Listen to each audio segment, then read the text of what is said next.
out of apartment 5B.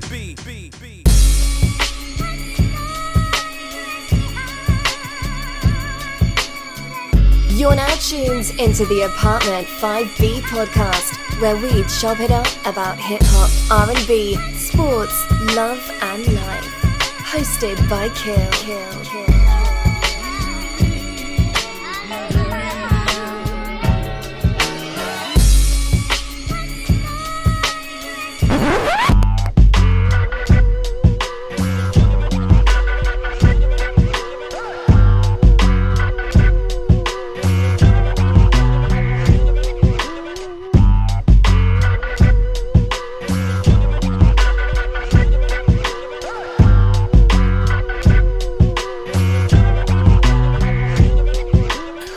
What's good? You're to Apartment 5B podcast hosted by your man Kill. I got my squad with me in effect today. Vegas, Will Maddock.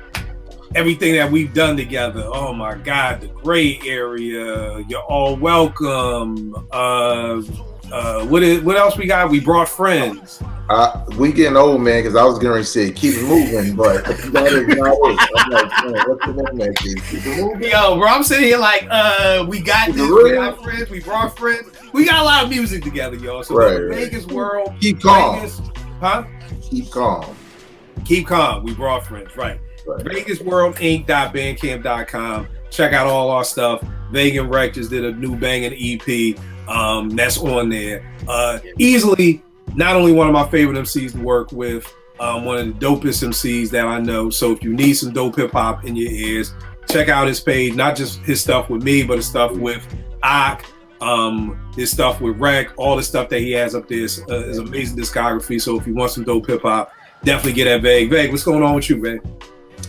I'm good, man. I'm just trying to keep my head above water. I know it's not cool to say that when you're sitting in the C-suite, but right. Y'all don't know. I kind of want to go back to the ghetto. I ain't even gonna lie.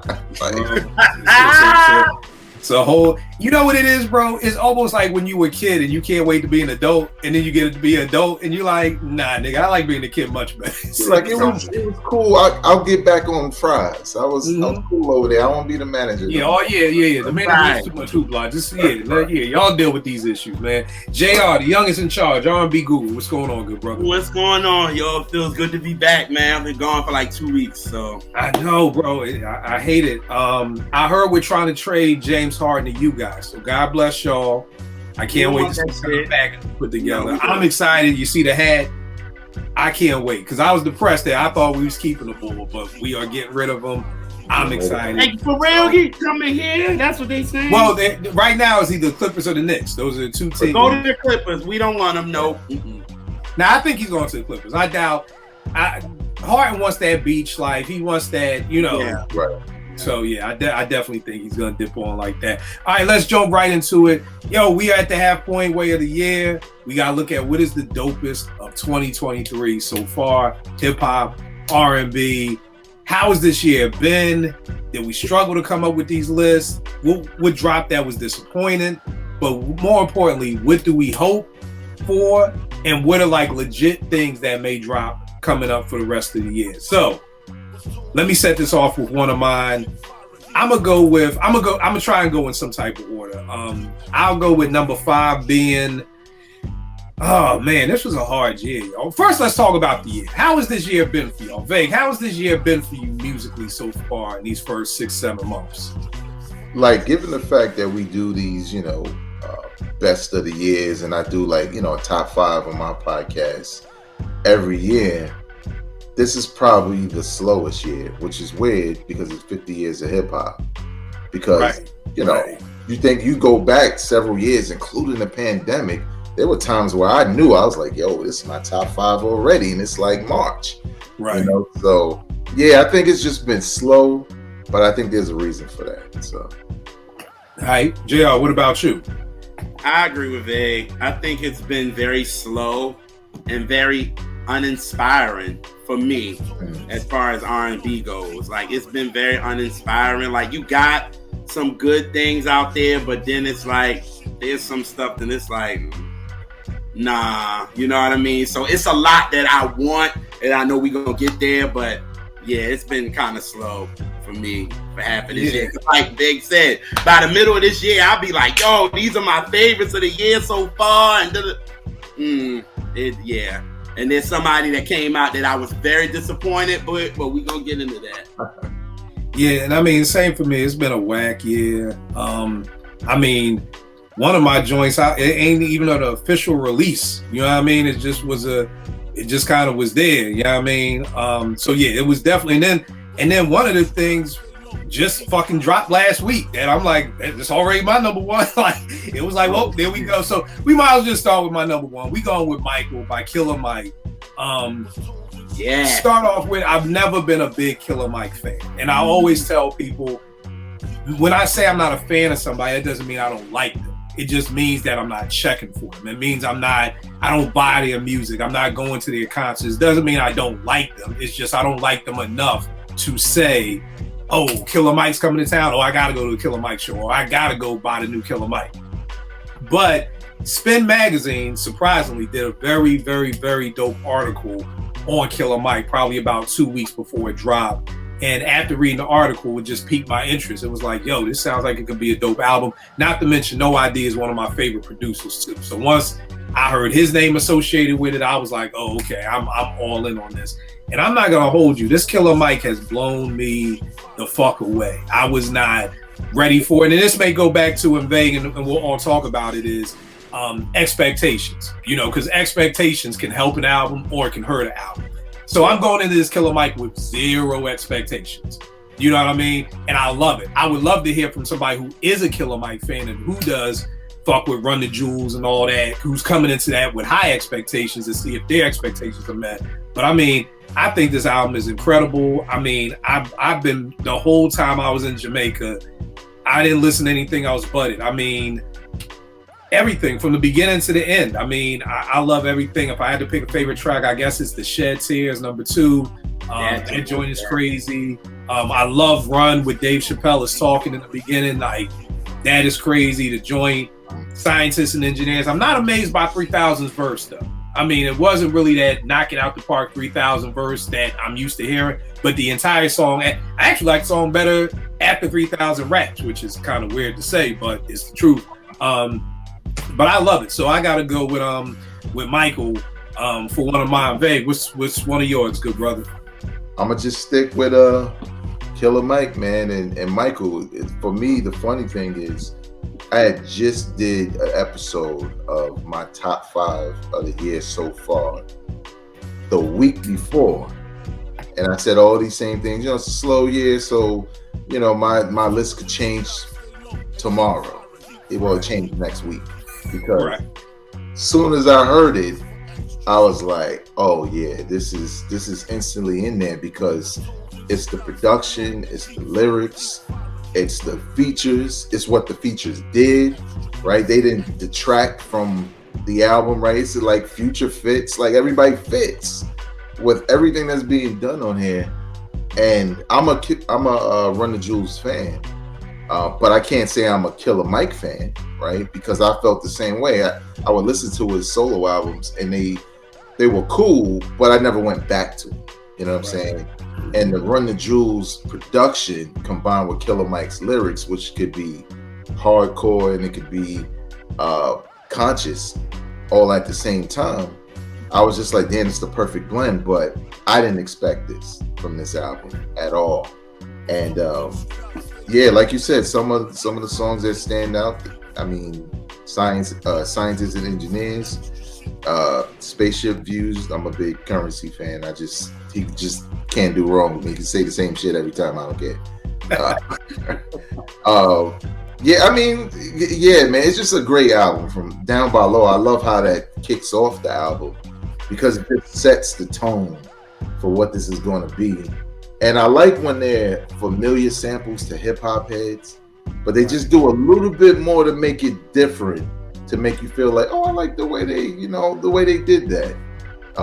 So yeah, again, Killer Mike, easy, in my top 5, and I could guarantee you this one's not getting bumped, like, to be honest. I mean, even a joint Slumber, like where he's talking about his girlfriend from back in the day, who got pregnant by another dude, like the joint Motherless, where he's like, yo, my mama died, my grandmama died, it's like it's a real record. It's a real record. I mean, even a joint Don't Let the Devil, man, like that joint with LP, that shit bang, man. You know what I mean? So I mean, it's crazy because I used that sample years ago for Fanatic. And just to hear how No ID flipped that was dope too. And it's weird, and I don't mean this as any disrespect, because y'all know I love Big Boy. You know what I mean? Love him to death.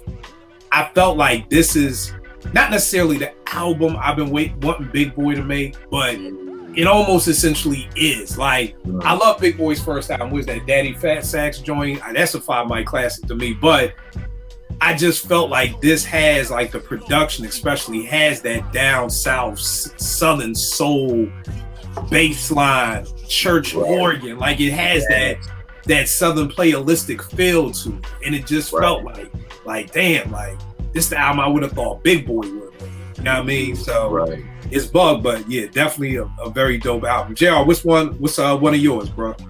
My number one album is Victim and Villains with Music and Hit Boy. That's my number one album. I can't stop listening to it. I haven't heard it. It's dope. Oh my god, yes. Like, I was gonna actually stop because I love the 2 singles he brought off of it. What was it? Beat of a Slow Dance, and I think I Remember You My Ex were kind of the singles. So I was like, all right, cool. But when I listened to the whole album, that's when I went to actually go see Vern in Georgia.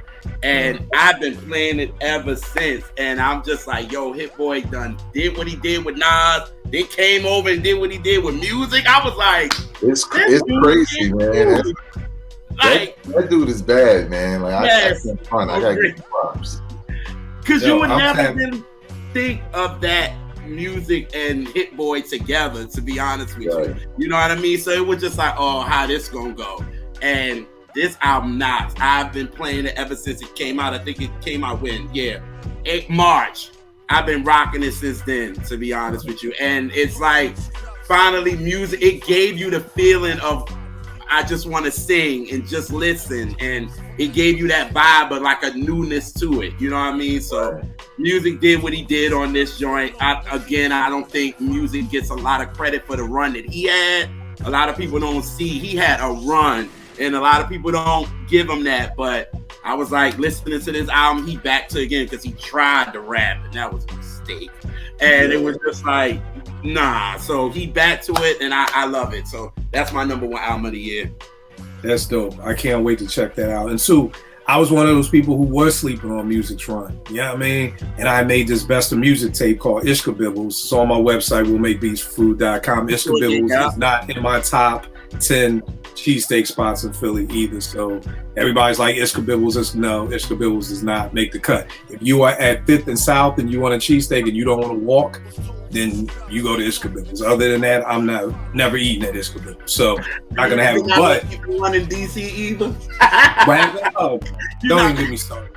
Don't even get me started on that. We'll get back to Philadelphia Steak Life, me, Relin Gadget's cheesesteak show. But yeah.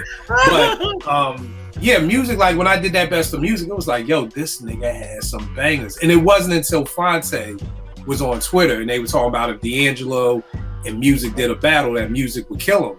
And in my mind, I'm still thinking the best Music. So I'm not thinking round for round. So I'm like, nigga, you bugging, like you crazy. But when you go into a versus standpoint of it, it's like, yeah, Music got bangers. Yeah, he got some serious joints, you know what I mean? So so definitely. I can't wait to tap in with that. I totally forgot it came out. And I love what Hit Boy is doing. It's something I never understood why more producers didn't do. I to this day, I don't understand why Preem never got out and found a new rapper to produce. You know what I mean? And I don't mean now in 2023. I mean, like, after Gangstar was done, like, why didn't he, you in New York City, you in these circles. There's not no MC that you hear on the internet that's dope or that you would scoop up. I mean, Pete finally did it with Amir, but I just always wondered, like, why didn't the Beat Miners or the Beat Nuts or all these producers that we love, why didn't they ever go find a dope MC like, let me produce for you? You know what I mean? Like, and do a whole album. So I love the fact that Hit Boy did that, not just with Nas, but music is kind of dead in the water for the most part. Like, it's not like this dude just had, or maybe he did. I know he did the rapping thing, but I just think what Hit Boy is doing, I wish more other producers would do stuff like that. Because they didn't give him that with the R&B stuff, because he would give you like 1 or 2 songs on the R&B album and that was it. So for him to do an actually full album, and again, him and music didn't have nothing to lose. It was like, we're just going in to make music. What do we have to lose? So that's why it's so good, because you can tell they just went in like, let's just have a good time and make some good music, and you can feel it on it. Right. The next joint I got up, I don't really have these in any order. We're gonna go with this is the joint that's not even an official release. If these kitchen walls could talk, Stove Guy Cooks. Because it wasn't no official release. It kind of was like everybody was on Twitter like, yo, you get the new Stove Guy, I know that's your guy. And I went to the band camp and it was already taken down, and somehow, somewhere I got my hands on it. And supposedly what this is him and Rock Marcy. And I think right before he did an interview with the boy from Rap Radar, B-Dot, I think. And he was saying how, I guess, him and Rock Marcy maybe had a falling out or something like that. And it's crazy because then like the very next day after that interview dropped, then this album was up on Bandcamp. So I'm like, yo, did Rock feel some kind of way? It was like, yo, nigga, fuck that word. You wasn't feeling the beats? Got you. Like, I'll put you right up there and you got all that joint. But I love the joint. I'm with Vague. Me and Vague talked about it. He takes the Stove God Jesus thing to a whole nother level. Like, starting the album off with Stove Jesus Loves Me, it's like, come on, bro. Like, it's like, yo, dog, I'm a Christian and you're killing me here. Like, I almost gotta edit this album out. Like, I can't be singing Stove Jesus Loves Me. Like, and then there was the other one, like, Make Jesus Smile. Like, we can't talk about banging women and making Jesus smile. Like, come on, bro. Like, you're taking the Nas, I Snuff Jesus to a whole nother level here. But bar-wise is crazy. Again, him and Rock, I just think got that energy. They got that synergy together. That's perfect. He's got a song where he's talking about he's talking like he's a stove. So you got Nas talking like he's a gun. You got Stove Guy talking about he's a stove and what's going on when people cooking coke on him, which is crazy. So so I love that joint. But it wasn't even an official release. And again, I'm still shocked that we haven't heard nothing from Stove in I think almost 3 years now. So it's time for him to do his Griselda release. I don't know what's going on with that, but that was the second one for me. Babe, what you got up next?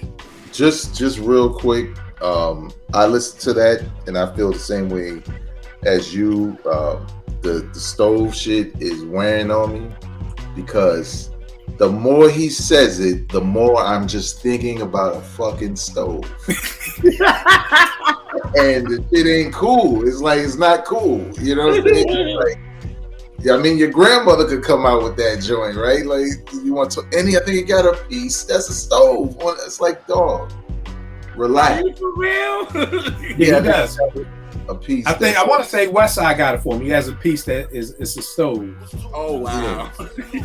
Which is, but again, I love that dude, but they gotta release something sooner rather than later because it's becoming a little cheesy after a while, and you do want to hear more of better beats, but I didn't think those beats were whack, on that joint. So, another one that I have is a dude I didn't really know, and I saw people posting a couple of his other projects, one in particular that released this year, but this one had me stuck. I don't know if it was a moment for me or it got a little warm outside and I had a little cigar and a drink and I listened and now I just love it. But Mickey Diamond, Nobody Bleeds Like Flair.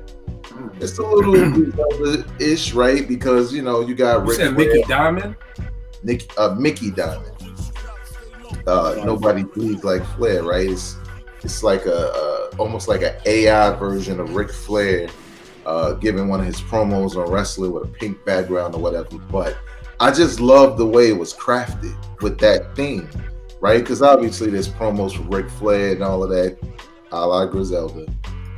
But the beats just remind me of like what I liked about Stove God, right? Like, yo, this is just it's just boom bap, right? Now, who's he down with? Is he with a crew or anything?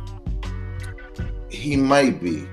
I'm not sure, because I didn't really do any research on him because I've been stuck on this one project where I want to listen to other projects. So others may know more than me, but you do get a Griselda vibe because of the whole wrestling tie-in, and he's nowhere to me in that field as far as like skill level at like a Conway or a Benny, but he doesn't have to be, because to me the aesthetic itself and the theme and how he carried that throughout the project, it just works for me. And it's just boom bap, right? It's like, yo, I just want to hear some hip hop shit, somebody rapping, a theme. I don't care if you rap about the same shit for the most part. Right. It just works. And it's not, it's not a long project, but at least for now, it's definitely in my top 5 because I keep playing it. So it's dope. I gotta check it out. I haven't heard anything about this, so I'm definitely intrigued with that, especially if you co-sign it. JR, what you got on next, bro? My second one is the rebirth of Marvin from October London. I know that a lot of people been kind of saying it's he's copying and it sounds too much like Marvin, but I'm like, it's the rebirth. He's giving you that feeling of Marvin. So to me, October would be the artist to do it. I've been a fan of this guy since Colorblind, and this was back in 2016. I've been a fan of this dude, and he's the same age as me. He loves old soul as me, so that tuned me in. So when he was like, yo, I'm about to do this this rebirth to Marvin, because he's a big Marvin fan. If you know him, he was. So I was like, oh, how he gonna do this? And Marvin's family don't play when it comes to the estate and all that mess. They will sue the shit out of you. So I'm like, how you gonna flip this? And he made an amazing body of work to me. It came out in March. I'm still rocking to it. Like, Back to Your Place sounds like Distant Lover.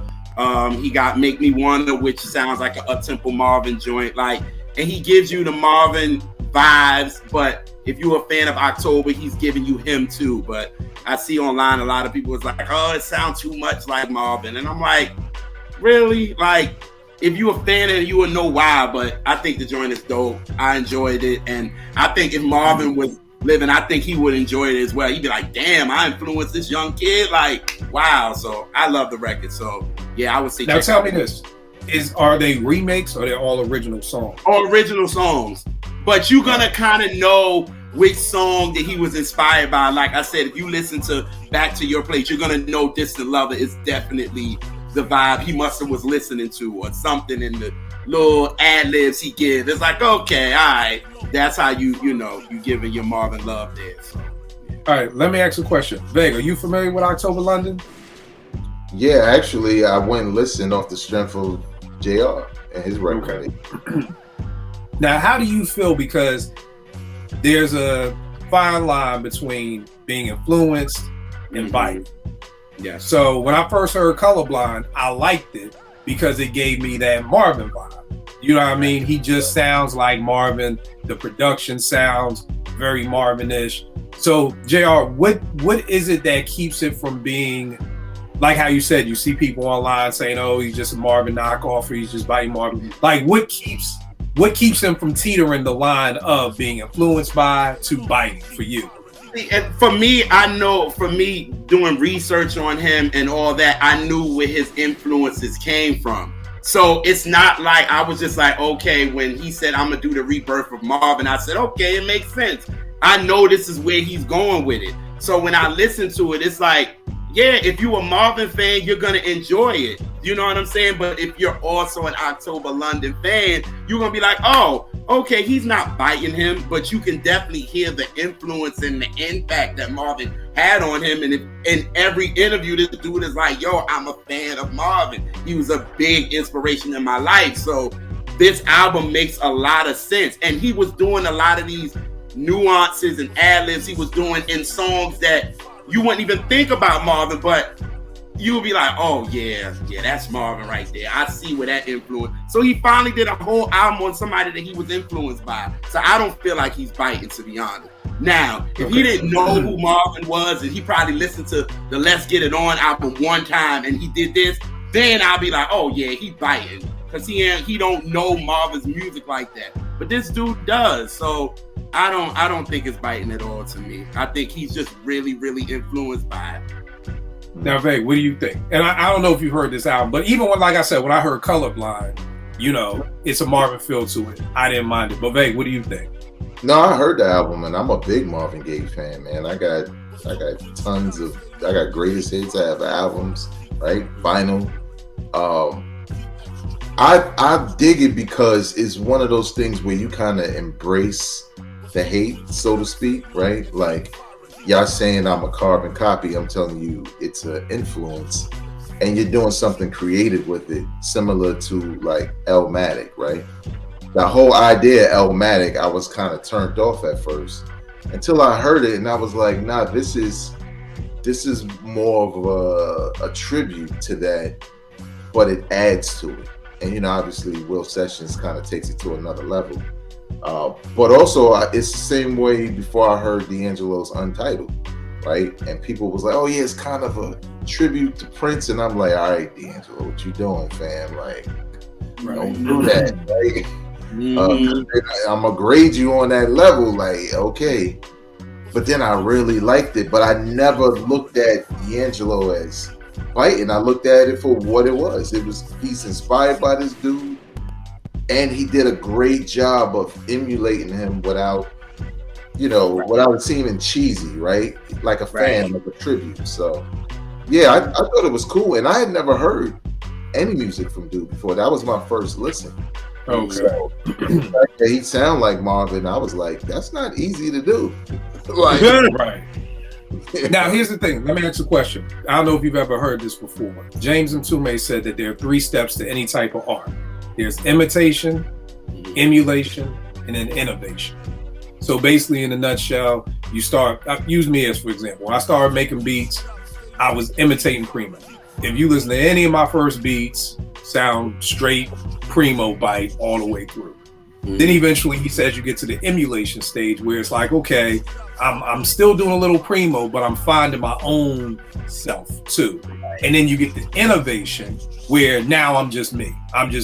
You know, I found myself. And he was saying a lot of artists don't ever get to the innovation. Some people stay in the imitation phase. Some people, you know, get lost in the emulation, but not everybody makes it to the innovation. Do you think in R&B it's more acceptable? Because think about it like this, when DOS came out, and this may be different because DOS is at the same time, you know what I mean? So I'm sure that'll probably be, that's an asterisk on this. But when DOS came out and then everybody else came out after with the Iggity, it was like, oh, y'all biting DOS. You know what I mean? I don't think an MC could have been like, oh no, I was influenced by DOS and I just want to pay homage to DOS, so I'm rhyming like DOS. We wouldn't go for it. You know what I mean? So do you think in R&B there's a little more leeway for there to be I just want to pay homage to this person than it is in hip hop? I do. It's a little bit more leeway, and I can go back to when we were talking about D'Angelo, when y'all were talking about D'Angelo. Y'all remember that whole neo soul era, right? When D'Angelo came out, nobody wanted that. Nobody wanted that at all. Nobody wanted any of what D'Angelo was giving. That's why I don't like when people sit up there and say when 95 came out, everybody was on Brown Sugar. No, you wasn't. Nobody was feeling it. It wasn't like that. But when you listen to Brown Sugar, you knew he had the influences of Curtis Mayfield, Prince, all of that. There was nobody not doing it, but D'Angelo was still doing it in his own style.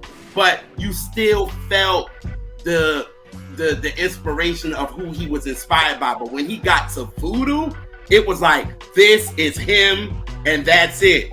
You can't say that he was following anybody, you know what I'm saying? But his influence is still there, but you can see he took it to another level with Voodoo.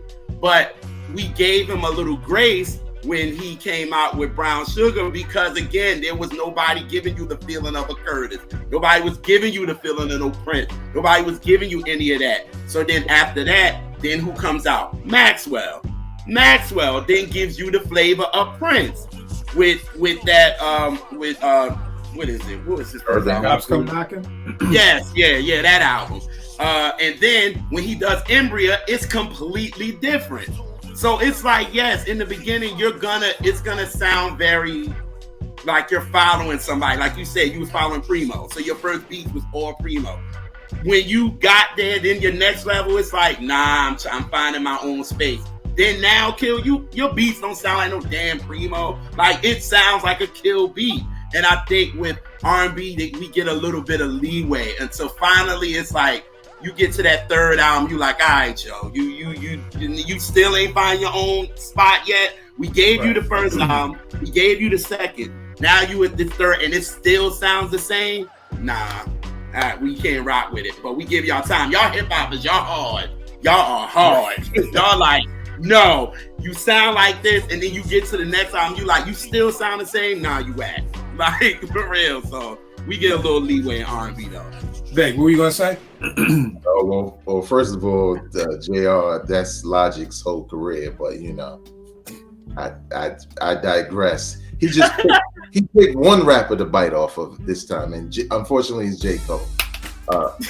But you know what the difference is also, to add to what you're saying, is in hip hop don't do covers, right?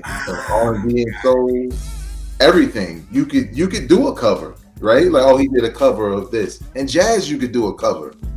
Dance hall, you could do a cover, right? And everybody, oh yeah, he did this over, but I like when she did it because it's a female. And, you know what I'm saying? Yeah. And hip hop, no covers. Even now, right? You can't say, "Oh, nigga, I just made Illmatic over word for word." It's like, what? Why would you do that? Like, right? So I think that's the big difference, because I started thinking while you were talking, and I was like, yeah, there's no cover albums in hip hop unless it's a band covering something. To me, and it's like you said with Willmatic, Will Sessions to me is what made that album so great. Like, to the point I have the instrumentals. Like, I don't even need to listen to Elzai rap.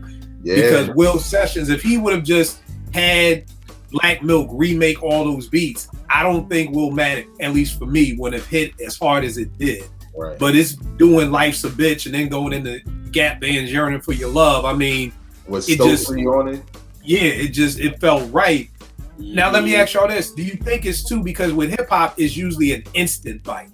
So what do you think about if somebody now 30 years later is coming out rhyming like Das Effects? Because they would be the people who were influenced by Das. Like, in hip hop it's usually this blatant bite. Like, Das comes out in 91, everybody. Now by 92 everybody's doing it. So it's a year later.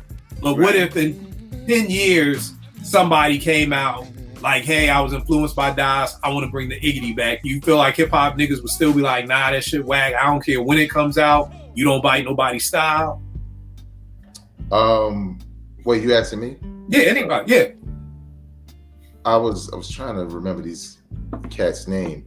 I think it could be done style-wise, because there's a small renaissance of groups like what's their name again? Coast Contra. Right. Who give you Busta. I get that Leaders of the New School vibe. Like, they give you that early 90s vibe. And then there's another crew who really emulate that time, but all the lyrics is new, all the phrases are new. And I really like it, because some of those guys don't even rap like that anymore, but they still rap. You know what I'm saying? Right. And now what's the name of this other group that you were talking about? I gotta look it up, because I think it's Retro in their name, something like that. But it's dope. Like, even their videos, like, they emulate the movements and all of that, and you can tell it's not a parody. It's just like, we gonna rhyme like they used to on the East Coast in the early 90s. Right. And when I saw it, I just think it's dope because they're younger, right? That means they did the knowledge. Yeah. And they have it down to a pat where it's not insulting. It's more like, yo, I would actually buy this at this point. You know what I'm saying? Mm-hmm. So, yeah. All right, that's a good point. JR, what you think? Do you think hip hop, we would give it a pass after 10, 20 years? I'm trying to think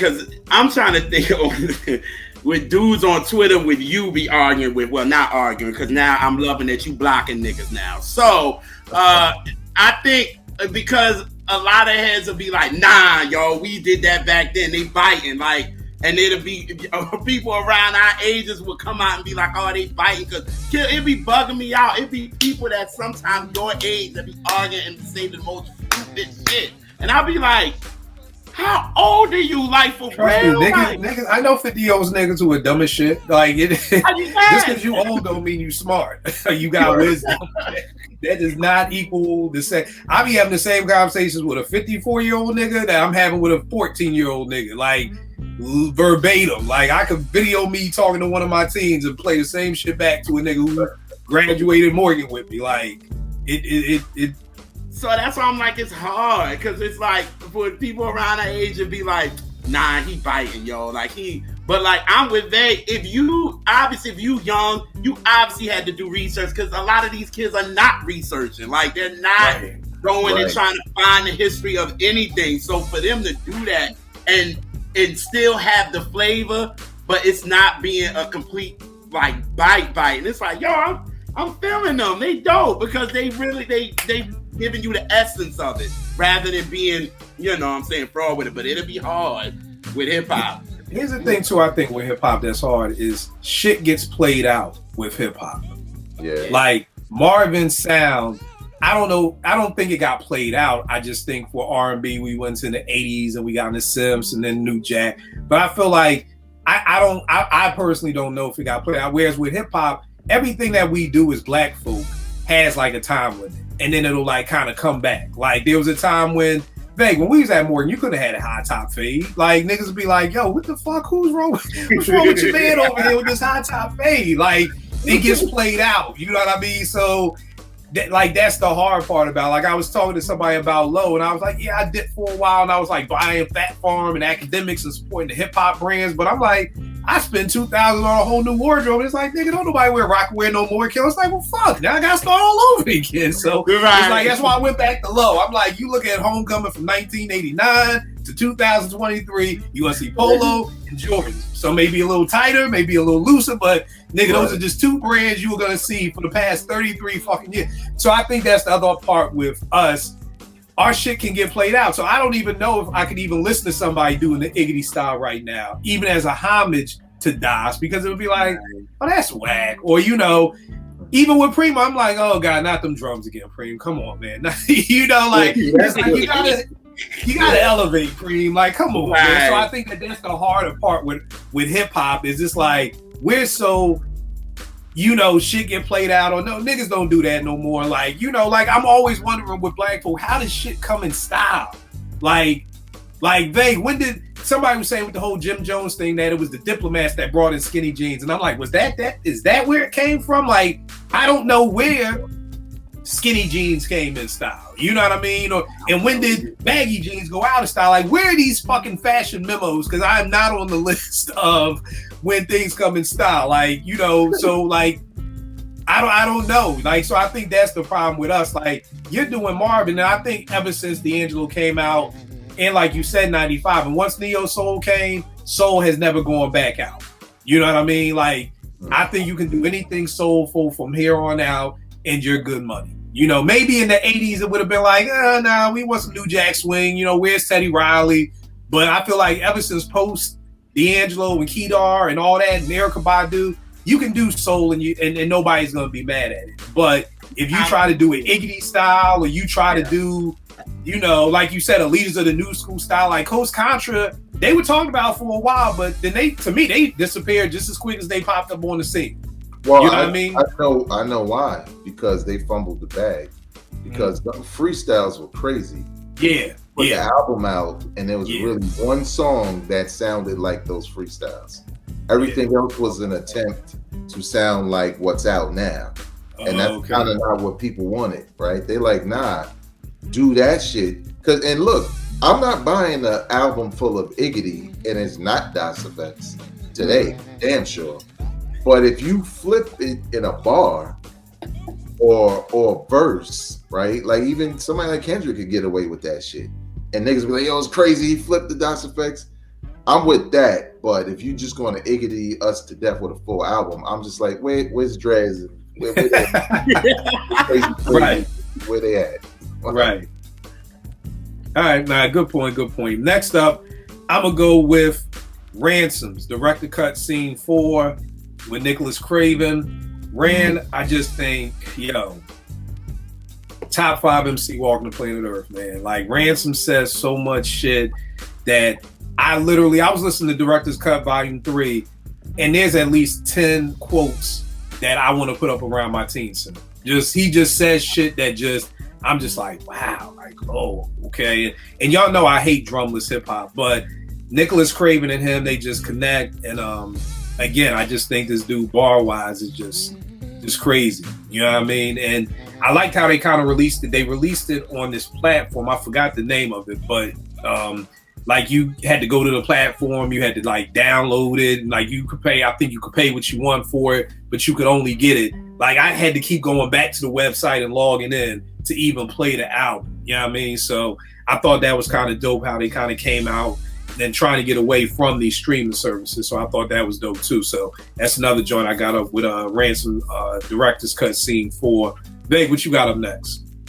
I think once I actually hear that album, it probably will make my top 5 just because of his pedigree. But when I saw that other shit, I got some business advice. It's like, it's cool to have your own shit. Don't make it difficult for your fans to get it. Yeah. Real. Yeah. Like, because that was the hard part. Like I would always have to log in, and I'm like, damn, I forgot my log. I gotta log in again. Right. Or now I'm in the car and I'm trying to play it in the car. I gotta, it just was like, I'm like, yo, I brought it. Let me download it now. Like, you know what I mean? Like that's my thing. Like, don't make me have to keep going to the website to log back in. And then when I would log back in and I click on it, it'd be like, pay for it again. And I have to go to my library. And it's like, and again, I get it, as fans, I always challenge people, don't be lazy, support the artist. But then on the flip side, it's like, okay, I'll pay for it, but I just want to own it. Let me put it in my iTunes library. Right. This is how I digest music. So I feel you on that. Yeah, because people are different, right? If you sitting there with your money, like, I want it. I know I want to buy this shit. And it's different from any other experience. You can't do that because the people who you are trying to avoid as far as the platforms, they make it very easy for us to get your stuff. So don't make it difficult. Just, I don't know why not Bandcamp. Maybe there's some things I don't know, but Bandcamp makes it very easy. Right. Pay what you're already in there. You pay what you want. You can download it. You can keep it there, stream it, whatever. But at least he gets the money. You know what I'm saying? So, right. But he seemed happy, so it's cool. For me, another one I have is Skyzoo and the other guys, The Mind of a Saint. I feel like sometimes I'd be like, man, I gotta stop dick riding this dude. He from Brooklyn. He's like, with all kinds of stereotypes. Like, yeah, of course you would. But I just appreciate MCs like this, who you can tell they don't bullshit you with projects. They think like, I don't want to do what I did before. What can I do that's different? Oh, I like this show a lot. I like it so much that I'm going to create a whole concept album to speak from the perspective of the main character. You know what I'm saying? And that's hip hop. We don't get that as much. Most dudes don't want to sacrifice a project by doing something that may turn people off, right? Because a prerequisite could be, well, if you didn't watch the show, why would you care, right? or nigga, why you spoiling the shit? I ain't see the motherfucker yet, right? So there's all these things. Or are they even paying you to promote this in this way? But I don't think he cares. You know what I'm saying? For him, it's about the artistry, and I know he's gonna I guess because this final season just happened, he's gonna make a deluxe version that has more songs that kind of completes it. But I just loved it. You know what I'm saying? I was watching the show at the time. I was listening to that, and he did a great job. The only thing I would say, if I was his executive producer, bring other MCs in to play the other characters from time to time. Because when Ghost did it at one time, it was fucking dope. That song he did with Fabulous, and they had the same girl, and Fabulous was acting basically, but he was rhyming. And I was like, that's how you feature, man, because we know what Fab gonna say if he's just featured. But the fact that you gave him a concept and say, you're this character, you could have took another hip hop artist who's a fan of the show and say, hey, why don't you be Wanda on this one? You know what I'm saying? Right. And why don't you like Rod Digger, whoever? You know what I'm saying? So beyond that though, it's a dope album. I don't know if it'll stay in my top 5 because when we talk about potential albums for the year, I just think second half we about to get bombarded with a bunch of shit. Probably a lot of shit we always wanted. But for right now, yeah, it's in my top 5. All right, no doubt. JR, what you got up next? Number 3 is Emily King with Special Occasion. Y'all, come on, Mary is my favorite artist, so y'all know it's all about heartbreak. So this album, to me, I just loved Emily King from the beginning, from her East Side Story, and R.I.P. to Chucky Thompson because he worked on that whole project. And I just love her voice, and it's really like she kind of brings you in. And from that album to the album she did Distance, and then Scenery, and then this album she put Heartbreak and just really put it into an album. She got some dope up tempos on this album too, but like This Year and Metal and 4 Star, and like I've really been playing this album out like for real. So I love it, and I think it's great. I want to see her on tour, to be honest. So, but this Give me a album, little background on Emily King. I think I've heard the name, but I don't know anything about her. She was with it because I'm trying to think what year, because you know Chucky got with her, and Okay. she's from New York. She's from New York, and her first album was East Side Story, and that was like that's when I caught on to her, and I caught on to her because of Chucky Thompson doing all the production on the album, and from Chucky produced the whole first album? East Side Story, yeah. Okay. And like, and it had that Chucky sound to it, but Emily, she was young, and but she just brought a soul to it.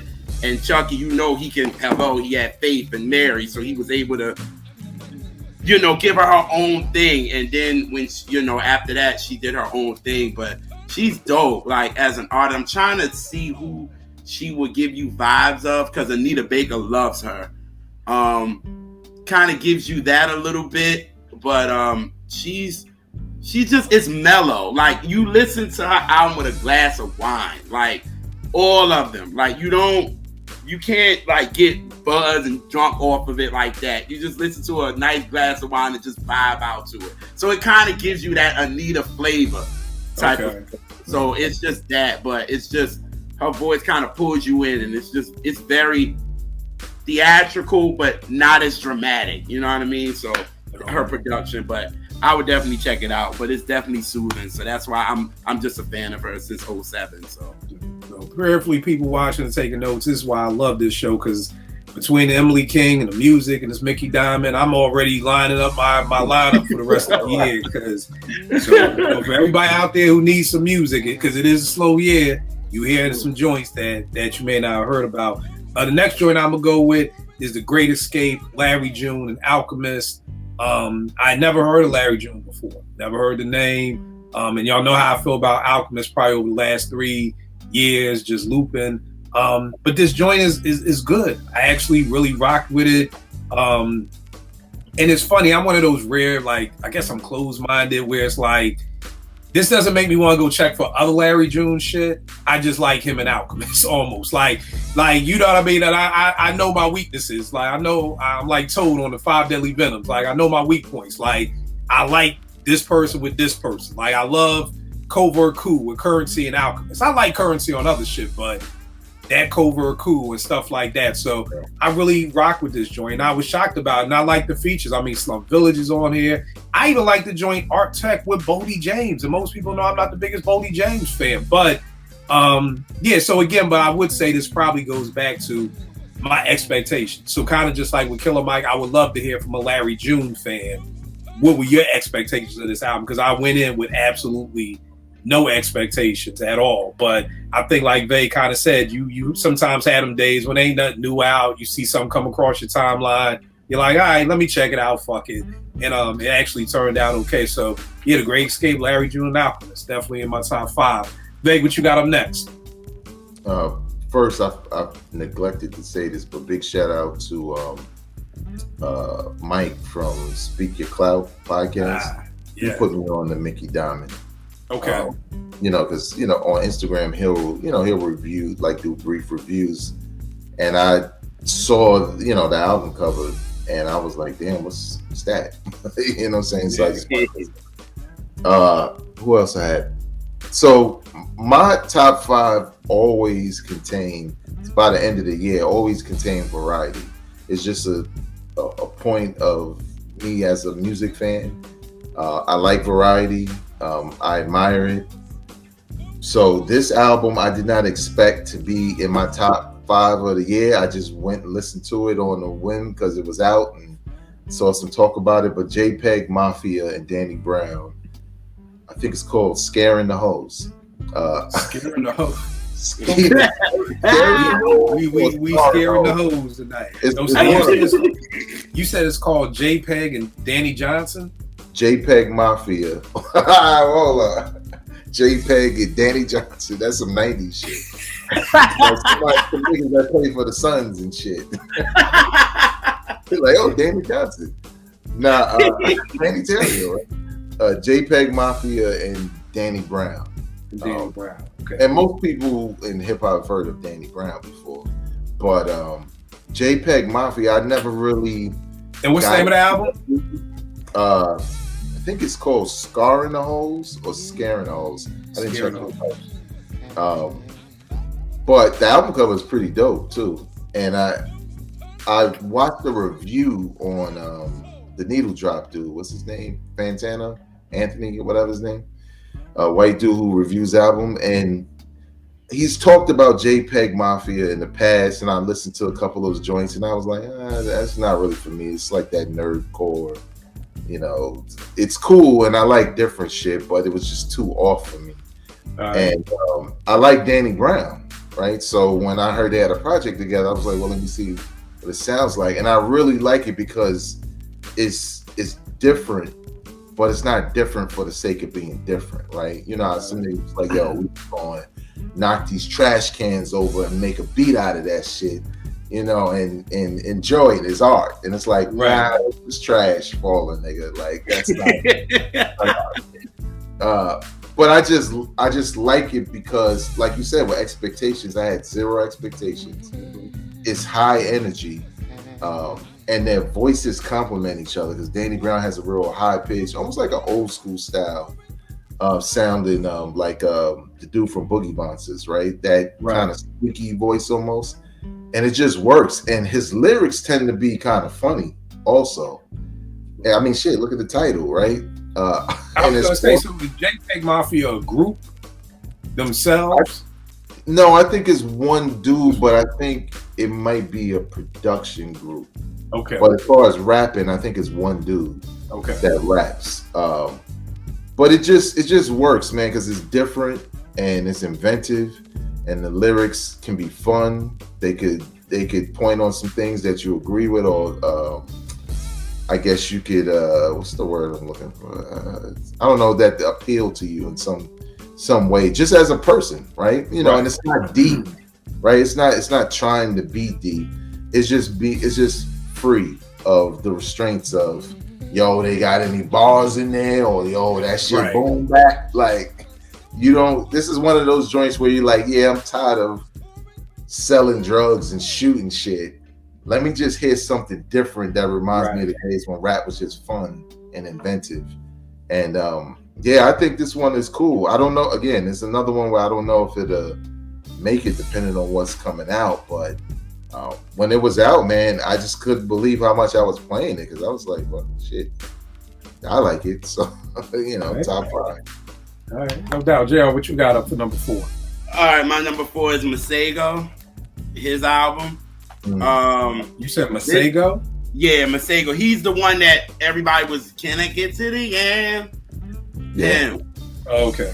Yeah, and everybody was doing that challenge and shit. But this dude, he's young and he's just a musician. Like, Quincy Jones even kind of gave him the stamp, like, of how much of a musician he is. And I think he's dope because he plays saxophone, so y'all know I love horns anyway. But what I like about it is that he's adding the trap of what everybody's doing now, but he's adding his jazz flavor to it. So he calls his music kind of trap jazz for real, and I enjoy it, to be honest. And he calls the album Masego. Like, he got songs like What You Want to Try and Saks Fifth Avenue and Who Cares Anyway, and he just bringing that saxophone in there, and I just like it because it's still current, but it still gives you that, you know, musicianship that we miss from like Stevie and Marvin and that and all that, and he brings that in. So I think he's dope, and he's young. So I enjoyed the Masego album, so I recommend everybody to check him out. What's the name of the joint? Masego, and it's entitled Masego. Yeah, because his first album was entitled Lady Lady, so, but this one is Masego. So yeah. Now here's the thing. I hate when people do this, but I'm gonna ask you to do this. What? I hate when draft boards will be like, oh, this player is like Bradley Beal, or this player is like such and such and such. Mm-hmm. Who would you say he's in the realm of? Like, if who would be his crew? Or is he just that original that, you know, it's like... He's original, but you know who I would put him with? Tyler, the Creator. Okay.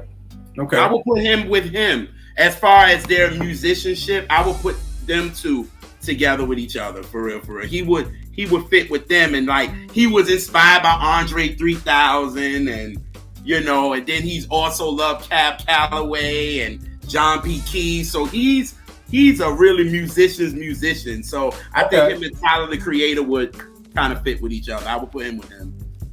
All right, that's dope. For my last joint, we are going with The Glorious Game, Black Thought, and the L. Michaels Affair. Joint, I really enjoyed this album. I think the only thing about it is that it's kind of slow tempo. You know, like the whole album is kind of like there's really no get up and go. It's kind of just like I don't even, lazy afternoon type joint. But I like Thought on it. There's some real dope joints on here. The first single, Grateful. I'm Still Somehow, The Weather, That Girl is crazy to me. A lot of dope joints. But to me, the only knock on is that it just kind of stays in that same tempo and everything like that. It's kind of like, it just still leaves me wanting that Black Thought classic. You know what I mean? Like, through all the streams of thoughts, and I guess this is Cheat Codes is. Yeah, I guess I can't give it classic yet, but eventually I could see this maybe teetering on that. So maybe we did kind of get that. But then, like I said, then I become the old head who's like, get off my lawn. It's like, well, get with Danger Mouse. Stop fucking with all these other niggas. Like, you know what I mean? Like, why are you like? It's like the dude who wants to get, it's like you want to get married and that's the right girl, but you still fucking all the hoes and everything like that. It's like, dog, just stay with Danger Mouse, man. Like, that's the best album that you've made so far. Like, you've been with Knife, you've been with God, what was the second dude? Slim Remy. You were with who was the third one was with? Was it with God, the dudes who did Jay's American Gangster? Nobody, I forgot their name. But you've been with all these people. Danger Mouse, Cheat Codes is by far the best joint I feel like Thought has dropped. But at the end of the day, you know what? Thought may be like, hey, I like different shit, man. You know what I mean? If you look at the trajectory of the Roots, they're heavily into jazz, lived overseas. I can't get mad at somebody for wanting, it's almost like a nigga finally getting divorced after 20 years and being like, hey, settle down again. It's like, nah, nigga, I want to fucking fuck everybody. Like, no, I don't want to settle down again. Like, I've been with Quest for fucking 25 years. Like, nah, nigga, I want to see the world. You know what I mean? So I can't get mad at it. But again, a very, very dope album with that one. Vay, what you got up for your last joint? And you muted, by the way. My last joint is Static Selector, Round Trip. I gotta get on that. That's in my that's right there in the rotation. Static Selector, the producer out of Boston. Okay. Yeah, like a while back when he first started putting out these compilations, I kind of crowned him as the DJ or producer with the hip hop compilation king, because respectfully, and God rest the dead to K Slade and a couple of others who still kind of do it, not counting DJ Khaled. I like Major Keys, but that's probably it when it comes to albums. But Status Selector knows how to pick the right beats, and the combination of rappers always work. Like you go down a list, you see all these features, you see him pairing all these people with each other, and you look kind of like, well, shit, what's that going to sound like? And it always sounds good, right? Like one of my favorite songs off of one of his albums features Bun B and Wale, right? And on the surface, I'm kind of like, well, that might be okay, right? Like that might be okay. It's a fucking great song when you hear that beat, what they saying, Bun B's verse, Wale's verse. I'm like, somebody producing, right? Somebody producing this shit and pointing them. They gotta be pointing them in the direction that works for the song. And this album, it has a lot of features. It opens up with Pasta Noose with a song called Round Trip, aka For Dave. And it's probably the first time you hear Pasta Noose rap about his partner from De La Soul after his passing. But it's mad features on here. This is a hip hop heads album. It's Anthem and AZ got a song together. Obviously, Griselda's on here, like Benny's on here, Stove God's on here, and Stove God, thank everybody, right? That Status Selector said, yo, don't sing this time. Just Stove God rap. He just gets right into the rapping, right? There's no, I didn't even notice the Stove references, but there's a dope joint in here called Unpredictable with the Woo. Inspector Deck. Sound like Inspector Deck from the past where he got one of them verses. Ooh, okay. Yeah, he got one of them verses where you like, oh, well, maybe he could build that hype again. You know what I'm saying? Right. Joey Badass, MOP, and Cormega. Elzai's on here.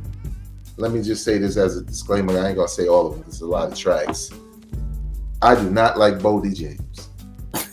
I think he is in Larry June too, but Bodie James even more than Larry June. I don't like that boring ass uninterested rappers. You know what I'm saying? Like, oh yeah, here's these bars, just take it out of this shit. Yeah. Like, you know what I'm saying? He's one of the, and I get it. You know, it's a style, and there are people who like it. Somebody on Twitter said, nah, this is slick talk. I'm like, this is not slick talk, right? This is dope fiend talk, if you ask me. But did not ruin it for me. He's on a track with Elzai. That's not supposed to work, right? But it kind of works. So I take my hat off to even Logic's on here, and I didn't get reminded of J. Cole. I had to rewind the shit. Like, wait a minute, he rapped already?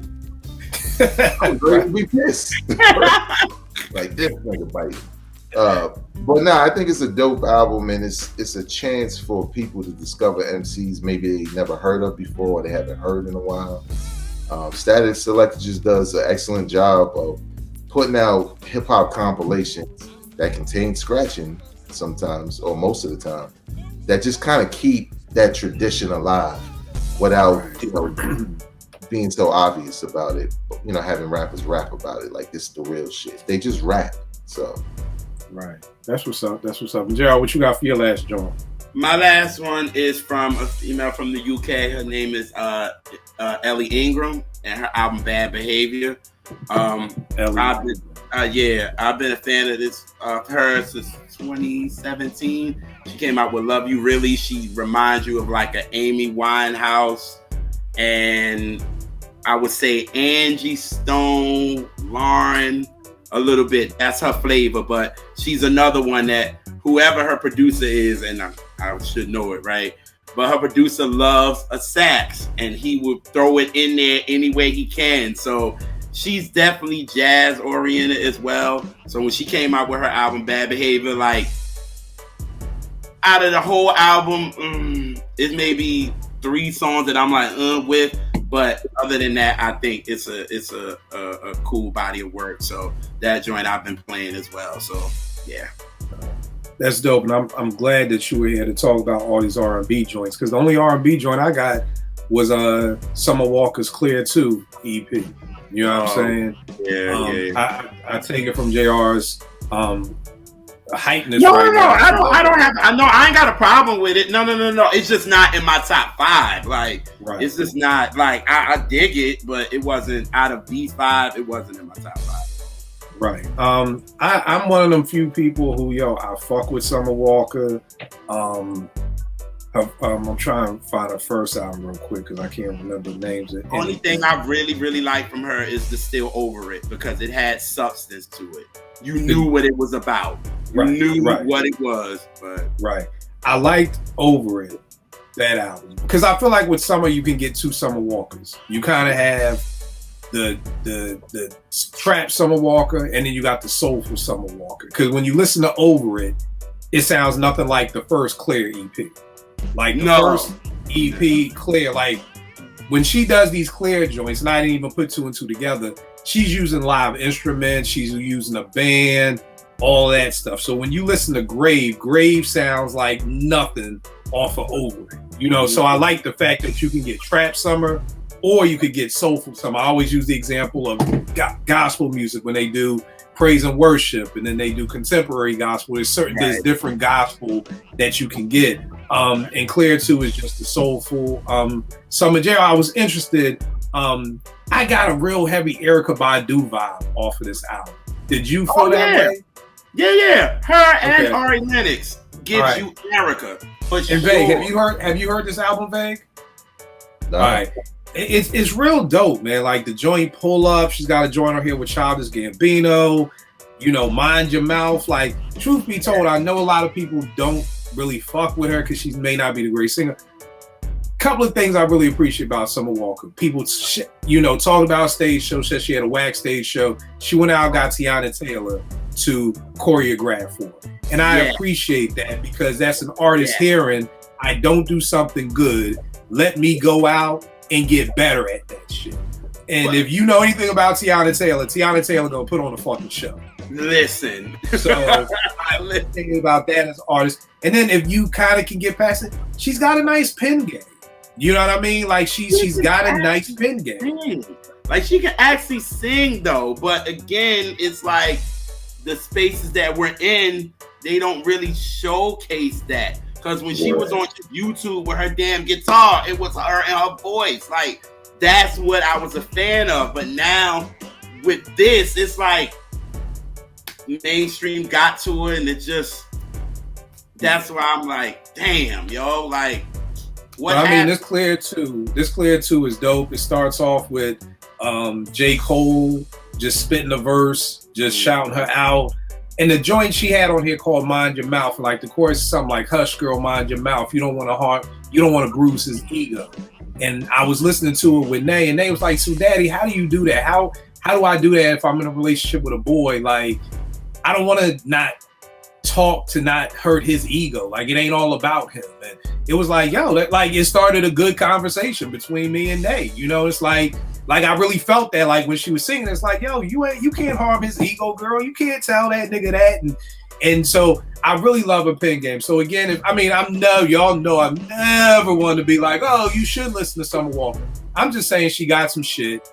If you don't want trap Summer Walker, you can get the soulful live band Summer Walker, not London on the track, no beats like that. No, this is straight all live instruments in a band setting like that. So that was the only joint I had for that. Let's talk about disappointing albums of the year.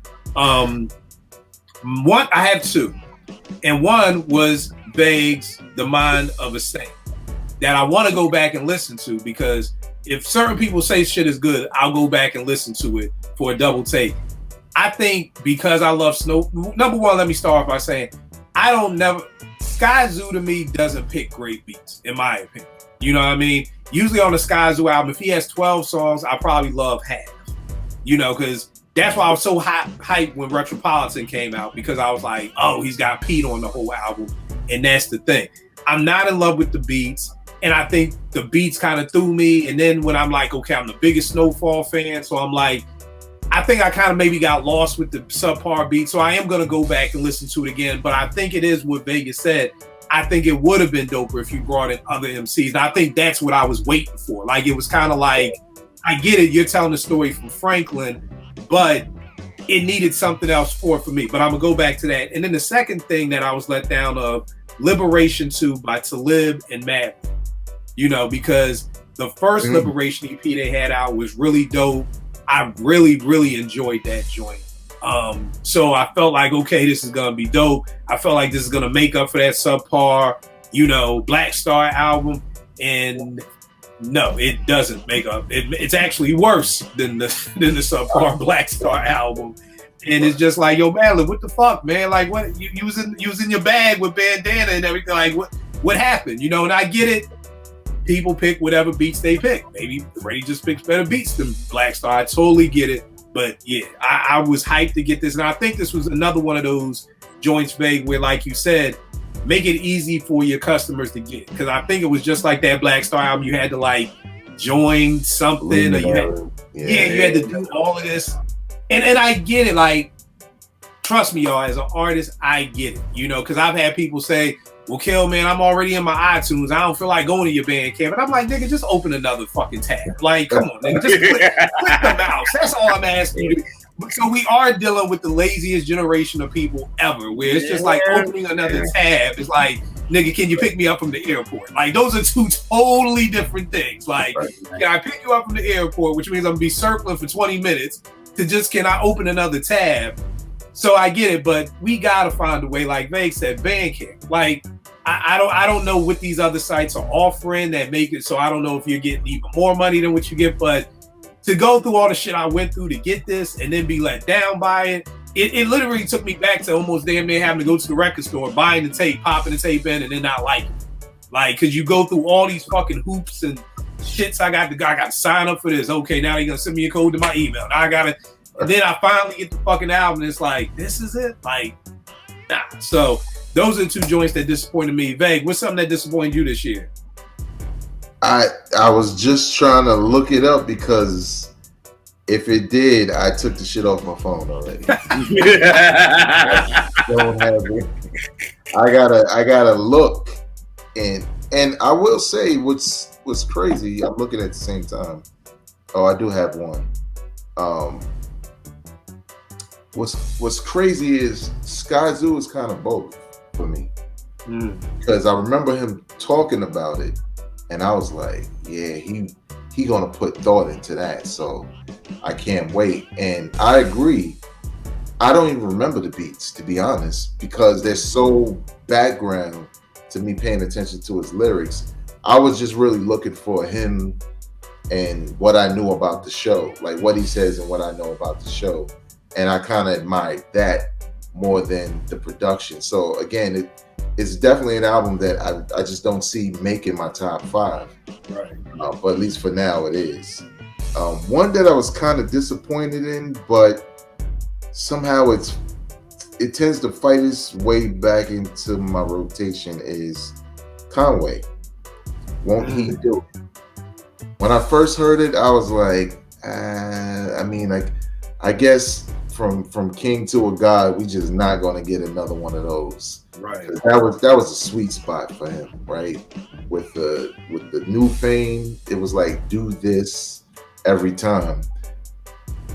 But man, when I start to think about some of the bars on that album, I'm like, I don't know if this is gonna be one of them shits that's not in my top 5. And then at the end of the year, I'm like, I've been playing the shit all year. How can it not be? Right. But I still was disappointed, because I was kind of hyped for it when I heard the Quarters joint. Yeah, Quarters was crazy. Laughing like, yo, this shit's crazy. It just falls off towards the end, and it just becomes kind of mundane and shit. If you've heard Conway and Griselda, after a while, it starts to feel like shit you've already heard before. So, tell me this, man, because everybody knows 2017, 2018. I'm probably the biggest Griselda fan. You know, I'm making my best of Griselda mixtapes every year. I'm doing the ticket giveaways at the Howard. I'm at every Conway show, every Benny show. Like, what happened? Like, was it the too much music? Was it? I mean, I know for me, I think and I love Conway. I think he's top 5 MC walking the planet Earth. But I think it was when it was that Lulu.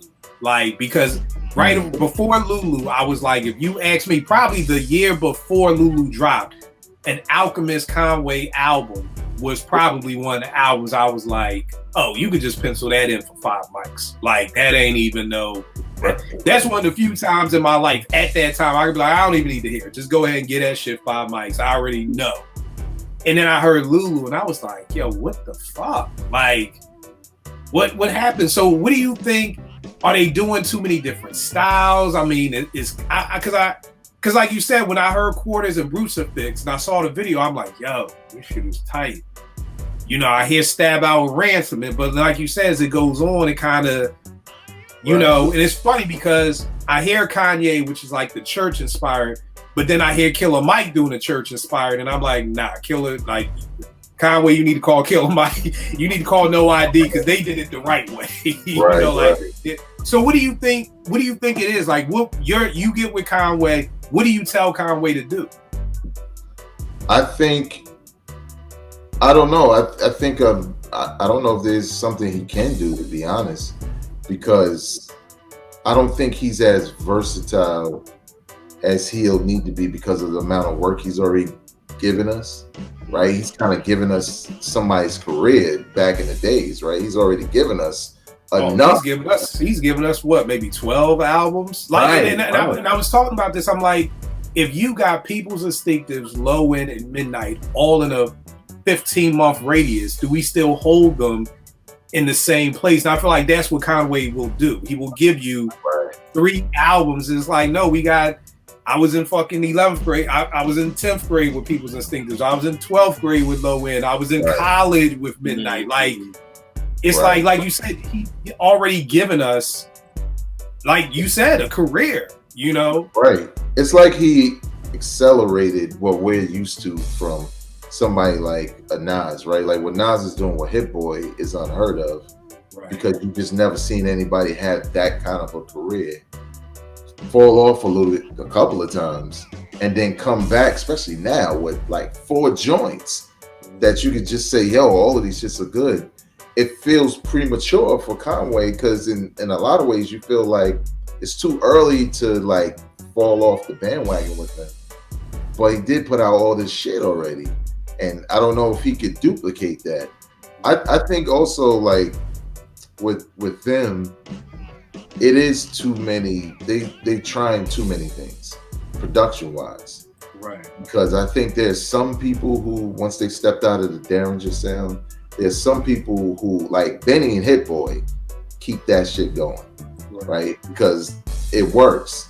But Conway is kind of fucking with everybody, and then 1 minute, and I like when he does trap shit, but then sometimes you like, why is this here? Like, this should be right.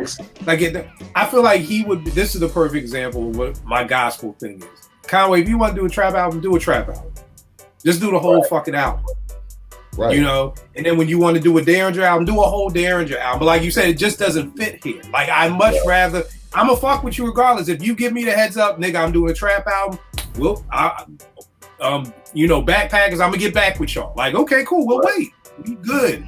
But like you said, when you're trying to fit all these, it's like going to Golden Corral. It's like, no, nigga, I don't want seafood and steak and salad and tacos and pizza. Like, no, nigga, I just want to go to fucking, you know, Longhorns and get a steak. Like, I that's how much I would rather do it, because I think, like you said, that messes up the album for me, where I have to go through your ebbs and flows of what song is this, or then I think he got a song here with Juicy J, and I'm like, just do a Juicy J album, like, you know. I think Benny is the only one that's been consistent, because he'll put out his project and then he'll do things for the homies. And you still get them, but you ain't getting a whole project. So that time that you would get with other rappers where you had to wait 2 years, you're waiting for Benny, but you still get to hear him on features. Right. You know what I'm saying? And I think Westside Gun kind of does that, but now you got to look at his projects as more like compilations. Yeah. And I'll say this lastly, I didn't unfollow him, but sometimes Conway can turn me off before I even hear the shit, because he'll start calling it the greatest shit ever. And then if niggas ain't going crazy, he start crying on social media. And I don't mean like a video, but he start complaining and yo, it's the hottest shit out. That shit empty to hip hop fans. Like, yo, you're a hip hop fan too. Just do it, my nigga. Like, we know you nice, but we don't have to like everything because you said it's the best shit ever. But I think you pegged it with Benny. And I would say, like, Benny made you wait. You got Tan Talk 3, then you had to wait a year. You got the Plugs I Met. And like you said, he's doing some features here and there. He's keeping himself. His name is still out there, but it's like, okay, boom, we're going to give you Tan Talk 4. We're going to give you Burden of Proof. You know what I mean? The only joint I didn't really fuck with from Benny was the shit he did with that. Who's that producer I don't fuck with like that? What's the Plugs I Met too? Who produced that? Damn, was it Harry Fraud? Harry Fraud. I'm not a big Harry Fraud fan. That's the only Benny project I really didn't fuck with. But other than that, I feel like you said, Benny has like the blueprint. Like even now, like I'm anticipating this Everybody Can't Go. You know what I mean? Because exactly. I've been waiting for Burden of Proof. So it's like, yo, I can't wait to hear some shit from Benny. But like you said, he gave you the Tan Talk 4. You know what I mean? To kind of hold you down. So great example. JR, any disappointing joints you had this year? Yes. Janelle Monae's. Oh, word, I haven't even heard it yet. This is her first project where I listened to and I was just like, But I was like, maybe I might have not been in the space to listen to it. I was like, I'm going to try it again. And I tried it again and got the same feeling. I was like, yeah. And everybody loved it. What's wrong with it? Now, is everybody loving it because of the titties or are people loving it because of the music? I can't even tell. I think people loving it, they saying the music because it gives you the island. All I know is this chick went from dressing like the Monopoly man. She about to play, what's her name? Josephine. She about to do the Josephine Baker story. Okay. So you know that's why she having the titties out and all that stuff. Wait a second. The promo run for doing Josephine Baker is just having the titties out all the time? No, it's not. But she's doing. Okay. I thought you like, oh, she's getting ready. She's getting ready, so she's just showing the titties every day. She's saying it's freeing, and this is where she's at with it, and base. But I'm like, for me, I'm like, all right, well, let the music speak for itself. And for me, it just ain't hit me. I was just like, because I was ready because I did like the lipstick joint. I was like, all right. I liked her last album. I really enjoyed the last album. I like I like every Janelle Monae project. And people don't understand. Organized Confusion produced on her last album. Like niggas don't even know that shit. Nope, they don't. So it's like her project. All her projects have been great to me. So I was hyped for this, and I'm like, all right, Janelle might give me my favorite album of the year. And when I was listening to it, I was like, okay, that's it. Like I was just like, yeah, I just wasn't feeling it for me. But you got a lot of heads that like, a lot of music heads that I know, and they like, yo, this album is dope. And I'm like, it is? I got 2 songs. That's it. I got tap in. I got so much shit to still get in my rotation. I still got Dark Low waiting in line. I got Stack Selective waiting in line. Then the Janelle Monae. But yeah, I definitely want to check it out. The thing about Janelle Monae that I don't get, like, it's 2023. Like, niggas, have we not seen titties before? Like, niggas are acting like seeing her titties are like we got a raise or something. Like, yeah, they do. They are acting like that though. Yeah. I mean, nigga, it's 2023. I see titties every time I open my Instagram. Like, it's literally like if there's something that's overrated right now, it's titties. Like, you see them everywhere. Like, niggas like Janelle Monae is trending. I'm like, why? Like, oh look, she walks down the record store aisle and shows her titties. And I'm like, okay, great. Like, okay. But the image of her, this is, to me, it's like, all right, fine, you can do all that. It's expected. Because I mean, Janelle basically was giving you where she was going visually anyway. So you kind of knew from Dirty Computer to this, it makes sense. Like, it was like, all right, cool. But let the music speak for it too. Like, it's like, you can do all that shit to create a buzz and have people come, look at the album and whatever, and you got to do what you got to do to sell. Fine, whatever. But Janelle was one of those artists that even her imaging didn't conflict with anything to me. Now with this, it's like, now when you got people starting to say, wait a minute, is she doing this to sell, or is she doing it really because of the art of it? She never had that problem. When she was wearing the suits and that, there was no issue. When she came and when she really started wearing, getting real girly on Electric Lady, there was no issue. Then when she did Dirty Computer, it was like, that was no issue. Now you're getting to the point where she's like, everybody's starting to say, is she doing this because she wants to sell? And that was never the thing. Now there's so many facets that make you not even want to listen to the album like that, because it seems like she might be doing this just for the sell or whatever. And I think this is her last album on Bad Boy. So that's another thing. It's like, I'm sorry, Bad Boy is still a label? I didn't even know the labels existed anymore. Like, she's actually on Bad Boy. Yeah, unfortunately. I had no idea. I'm sitting here kind of dumbfounded that I guess I'm numb to titties. I never thought there'd be a day when I would be literally numb to seeing titties, but I guess I'm here. Come on, you know this generation, yo. They just weird with it. Like, I don't. Yeah. I'm like, this is the old man in me coming out. I liked it better when it was the Janet Jackson. Like, you're covering and you kind of got to imagine, like, leaving something to the imagination. Yes. You know what I mean? Like, to me, that, and it's crazy to look back at it, because I remember being a kid being like, show me a titty. Like, but now it's like, why don't you cover up your titty? Like, can we put them away? Like, you know what I mean? Yeah. So it's kind of just like, but yeah. All right. What are we looking forward to going into this new year? Vague, you start off. I'll go last. Vague, what are you looking forward to coming into this new year? Well, in general, I'm just looking for. I think we're gonna get. Well, you know what? Let's do this. I'm sorry, babe. Let's talk about albums that we actually think we're gonna get this year. Like, okay, then maybe something like we're wishing for. Like, hey, I want another Pete Rock compilation. But like, let's start with albums that we actually think we're gonna get, and then let's talk about some albums that like we wish somebody would drop or something like that. Okay. One that. Basically, I don't know when it's coming out, but I assume it's definitely going to come out, is Snoop's new album produced by Dre. I didn't even know about that. Yeah, they've been talking about it. You know, some of it could be hype, but I gotta say, Snoop has had some good albums in years, right? But we always mention Blue Carpet Treatment. Why? Because Dre was a part of that, right? He didn't produce the whole thing. But it's just something about when Dre does it and Snoop just hops right back in that 93 bag and he sounds no different. And it's just like, it's one of those things they just have to make magic. You know what I'm saying? Together. They can get in the studio and whatever they did on the Chronic and Doggy Style comes right back. Tell me this. Do you think Snoop is the West Coast Nas?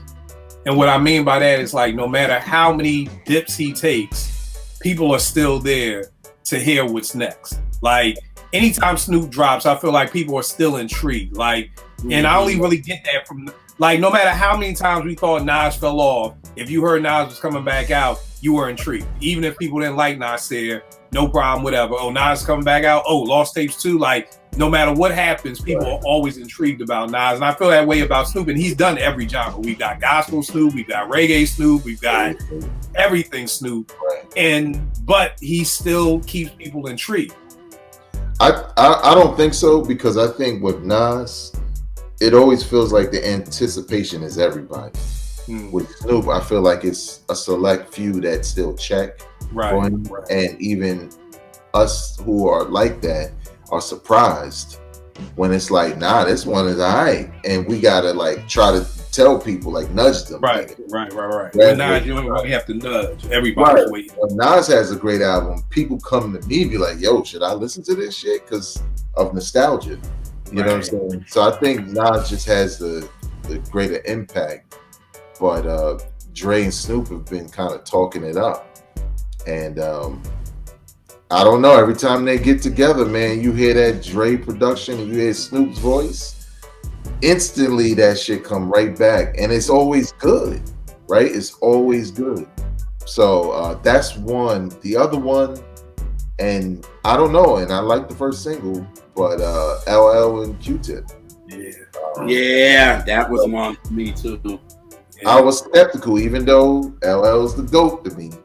I was still skeptical because he had probably 3 or 4 duds before he was just full-time actor. Like he couldn't get another hit no more.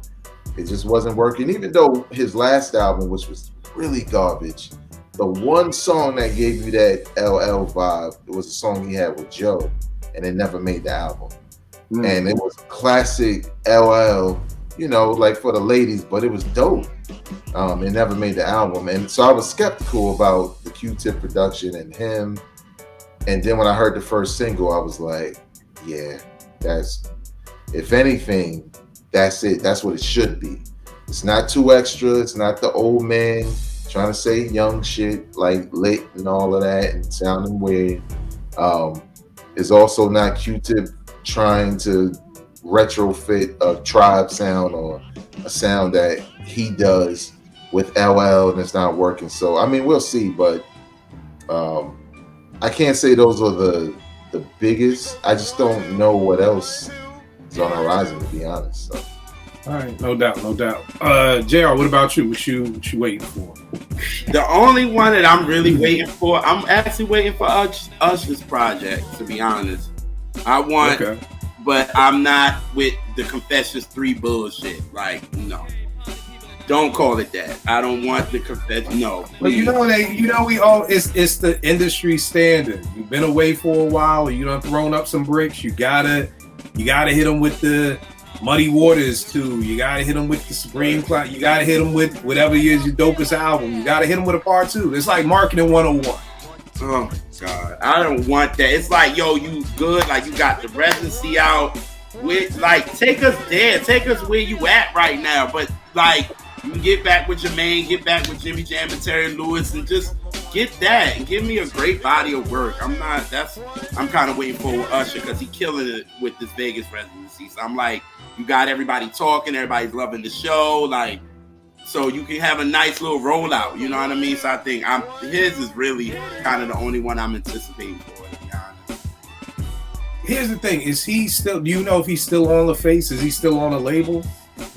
I don't think so. I think everybody is down with the RCA thing. I think everybody is like, I feel like too many people are dropping the bag. Veg, I think you said this about Wu-Tang. Why didn't we get a Wu-Tang album, you know, when that Wu series was on Hulu? You know, like that's it right there. Like you have people who are like, who's the Wu-Tang Clan? Wow, I really like them. You know, buy some music. Like, could you imagine if Usher wasn't on a label and he could just sell his CDs at his show for $25 a pop? Like, yeah, I mean, like, who wouldn't leaving the show or going to the show? Right. Not 25. Take my credit card, swipe it twice if you want. Like. So it's like when people are in these positions, I don't understand why it's like, yo, JD, Brian Michael Cox, we flying y'all out to Vegas. Let's work on this album. You know, so I just, again, these people dropping the bag. Like, I don't understand how you have these perfect opportunities. And people have been doing this for years. This is going back to when Saigon was on goddamn HBO Entourage playing his fucking self. How you on the biggest show on HBO playing yourself and your album's not dropping? You know what I mean? So it's like, come on, y'all. We gotta do that. I'm with you on the LL and Q-Tip. Again, Veg, I was like you, I was not hype. I'm like, are we forgetting that? Well, for me, the last great LL album was 95 with Mr. Smith. 95 is a long ass time from 2023. You know what I mean? Are we forgetting the last Q-Tip banging ass beat I probably heard was probably something from the 90s? You know what I mean? I know we love the Renaissance, but as far as that, but when I heard that first single, I was pleasantly surprised. I always tell people at 49, I want to be wrong. I don't want to be right. I think this album's going to be trash. Because I don't want to be right. Because if I'm right, then it's fucked up for everybody. Do we really want a fucked up whack Q-Tip LL album? No. So I want to be wrong. I love it when people can say, look, Kill You was wrong. I will take that all day long instead of being right. So the single definitely got me hyped. I want to hear this new Clips out. I want to hear it. I think we're getting it. Yes, I think Malice is back in pocket. I think this Jim Jones stuff. I don't want this to detract them. I don't want this to kind of sway them from what they would be making any other time. Like, make Jim Jones disses over there, make the album over here. You know, hopefully the album is done and we can just add to it or whatever like that. Benny's, we talked about earlier, Everybody Can Go. I think it's Hit Boy and Alchemist on this joint. I know Al had been posting some shits about it, saying he can't wait for people to hear this. This is the first album on Def Jam, so I'm looking forward to that. Trey Lee's got a new album dropping, Off the Grid. I produced on it, so of course I'm looking forward to that shit. So that should be coming out, I think, sometime this summer. The album release party. JR, you should come down. I want to say it's next Thursday in DC. Damn it, man! I'm going south. I'm going for my grandparents' memorial. Yeah. All right, all good, bro. All good. But the album listening party is next weekend in DC. Any and everything Vic Spencer. If you don't know about Vic Spencer, he's an MC out of Chicago. Very dope MC. I had the opportunity, some of my people through Twitter connected us when I was out in Chicago, went past the crib.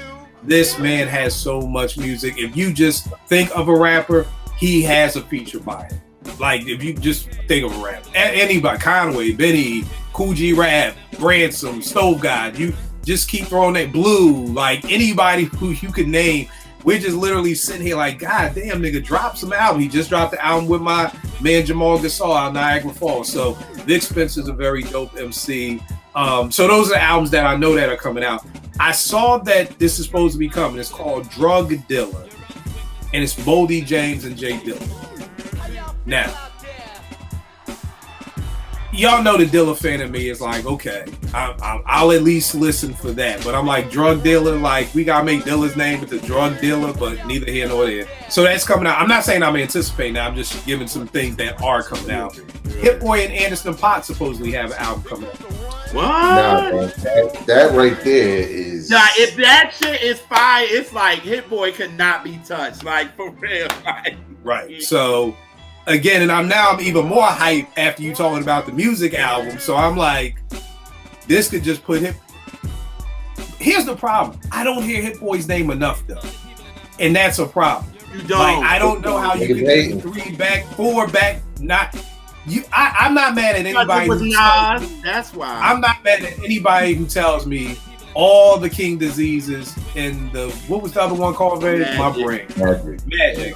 Are 5 mics. I'm not arguing nobody. If you think they 5 mics, I got no problem with me. They're all 4.5 or better than me. And King's Disease 1's 5 mics, and maybe even 3. I don't even fucking know.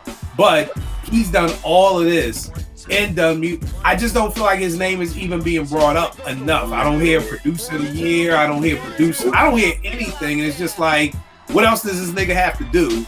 Like, I feel like Nas, I hear Nas, oh my God, Nas is incredible, and Nas.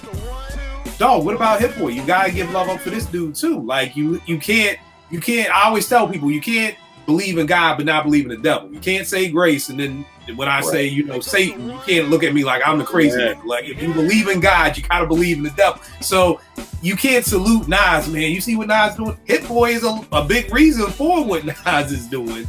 So I don't see how his name just isn't being brought up more. And maybe it is. I don't see it maybe on my timeline or in hip hop Twitter, but I just don't see his name being brought up enough. Here's the crazy thing. Supposedly EPMD have an album coming out calling Big Business. And I'm like, can we stop? Like, just stop. Just stop. You lying for real? If you Google like new releases for 2023, these come up. So I don't know about these. These are just there.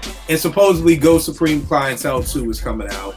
I have asterisks by all of these because these are just things that were online saying that these were all things that possibly may be coming out. Real quick, Vague, you had said earlier at the top of the show that I think something towards the extent of like you thought or you had a reason behind this year was so whack or so weak. Do you have a thought behind that, or why do you think this year was weak? This year? Well, I think it's because it's 50 years of hip hop and everybody waiting for the second half to start dropping, right? And I don't put that past anybody, including Jay-Z, right? To drop something because it just makes sense, right? To just bombard, like, you're gonna be celebrating the, from the Rakims to the Melly Mels. They've been getting all this love, all this shine, but but they're from a certain era, right? Everybody older has been getting a ton of shine. But you're just not seeing the same talk about the Nas's and the Jay-Z's who are active, right? They still active like that. And I just saw a post where Nas was like, I'm in a zone. I'm just feeling great. So I'm not going to stop it to be afraid of, it breaking somewhere. I'm just keep creating. I can't see Jay-Z not doing something, no matter what it is. And I just think everybody's holding their big joker and they're waiting for that one person to drop something that just makes everybody go crazy. And they're going to be like, here you go, Busta. Here you go, Jay. Dre and Snoop. They're just trying to make hip. That's what should happen. Right. Everybody holding on to something, right? Should be like, okay, 50 years of hip hop, we all contributing. Gangstar album, because I heard a rumor about that. And I was like, yeah, somebody told me, had a post about Primo was gonna drop a new Gangstar song like on Monday.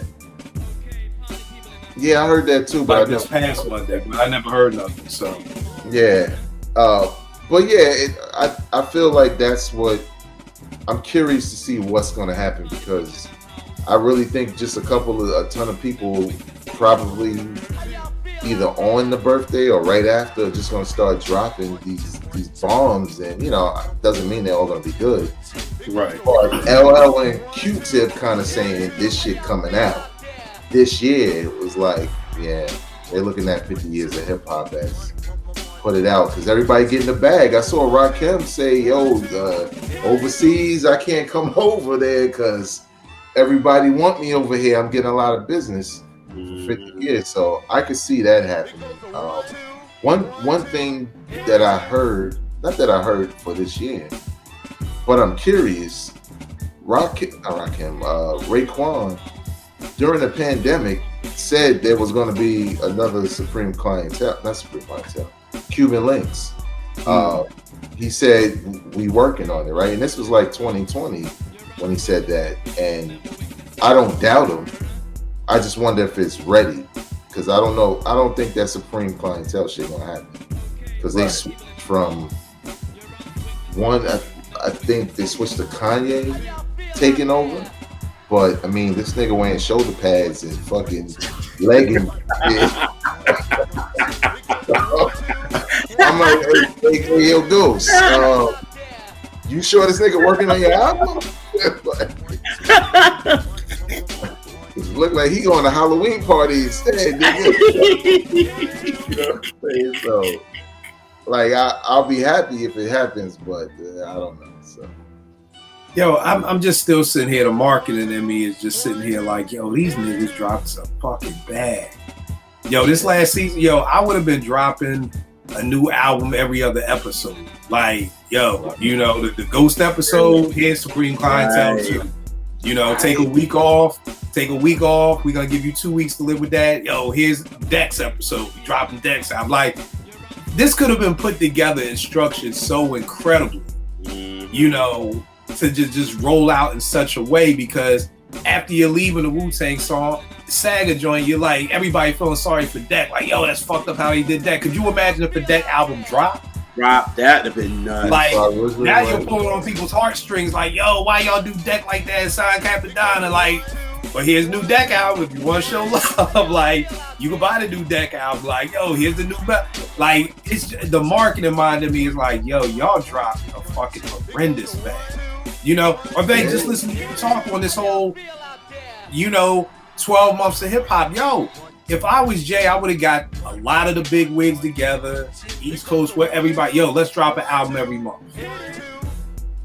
Yeah. Like, fuck it. I ain't even gonna put it out there like, Jay, I'll drop first. Boom. Jay drops in January. Give you a month to live with that. Nas drop in February. Snoop and Dre drop, like every month. Like, we gonna hit y'all every month with a big act. You know what I mean? And maybe like we do it in between, like Rakim and Jay. Rakim drops the first 2 weeks, Jay drops the second 2 weeks, then G-Rap drops. I mean, there's so many marketing ways that people could have came together and really made this shit. Because, bro, I've totally forgotten it's the 50th year. It started off strong, and it's what everybody was talking about in January. I done forgot about that shit by now. Well, you know what it is? To me, the music has been kind of lackluster, but the coverage has been better, right? Documentaries, shows, exhibits, right? Like the commemoration of hip hop has been better. PBS did a special, like, you know, the Tupac thing with his mom. Like, that's been way better than the actual music. Like, and it's kind of like we're waiting for the other shoe to drop. That's why, you know, in my podcast, I was like, yo, this top 5 could be totally different by the end of the year, because I'm just surprised. It just feels like, you know, oh, it's a regular shift, right? Like, you know, it's like you, Right. they said It's a gonna be regular party. year. Right, like, yo, Kill at your job, it's gonna be a Christmas party, come in early. And it's like Christmas lollipops and shit. You like, so we just supposed to eat this shit and then work? Right? It's like, do better. You know what I'm saying? Yeah, it's crazy, because you're right. This year could have been crazy. JR, you got any thoughts about why, on the R&B front, why this year is so weak? I mean, a lot of people has been bringing out albums, but it just seems very uninspiring. Like, people are not inspired to me, and that's why you like listen to these albums and they're not hitting like that.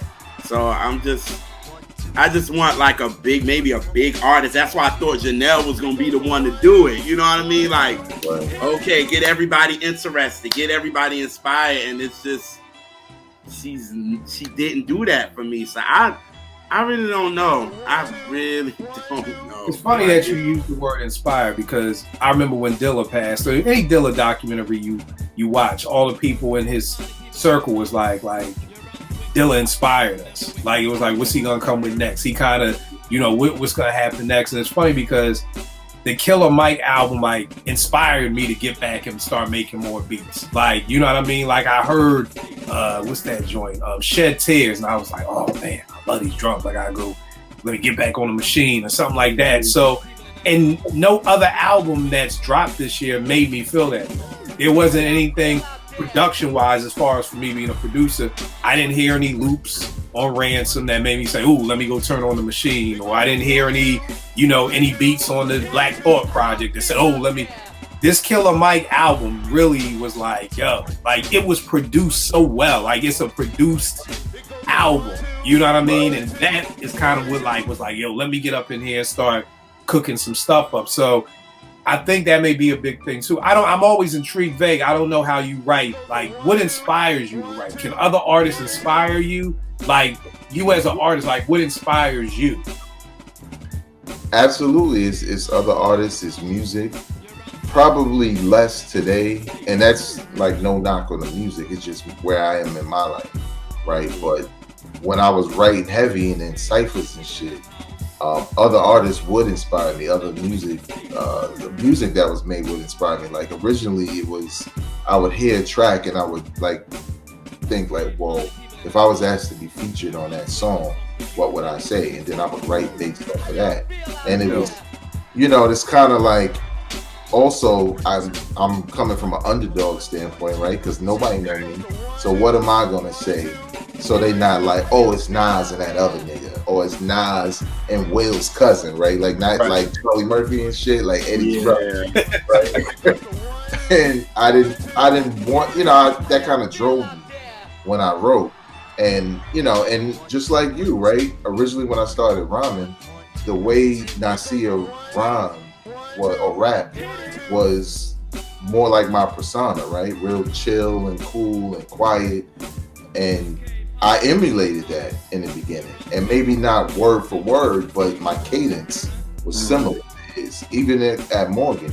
And then eventually, you know, I put more of my personality into my words. But I would say now, yeah, other people inspire me. Like, for example, shout out to Vern from Cali. I heard y'all song. I saw the video snippet, and I went right in his DM like, yo, let me get on the remix. Because I like the beat, I like his flow, and again I was like, damn, what would that sound like if he asked me to feature? So I just asked, and then I wrote what I wrote based off of pure passion for how I felt in the moment, and I try to capture that in my lyrics. You know what I'm saying? And I like it, you know, as a result. So it's crazy that you said, because I forgot Kiss's name was coming up a lot, and I was like, what kind of beats would I give Kiss? And I had like an 8-beat run that I did, and in my mind, I'm like, I'm producing for Kiss. You know what I mean? Because it's like that's the knock on Kiss, is you don't have good dope beats. So it's like in my head, I'm like, all right, yo, I get the job. Like I'm producing for Kiss. Like what I'm a cook for type thing. You know what I mean? So it's funny that you said that. That you know, it's I just feel like, again, as artists, we're always looking for that inspiration. And JR, you're right.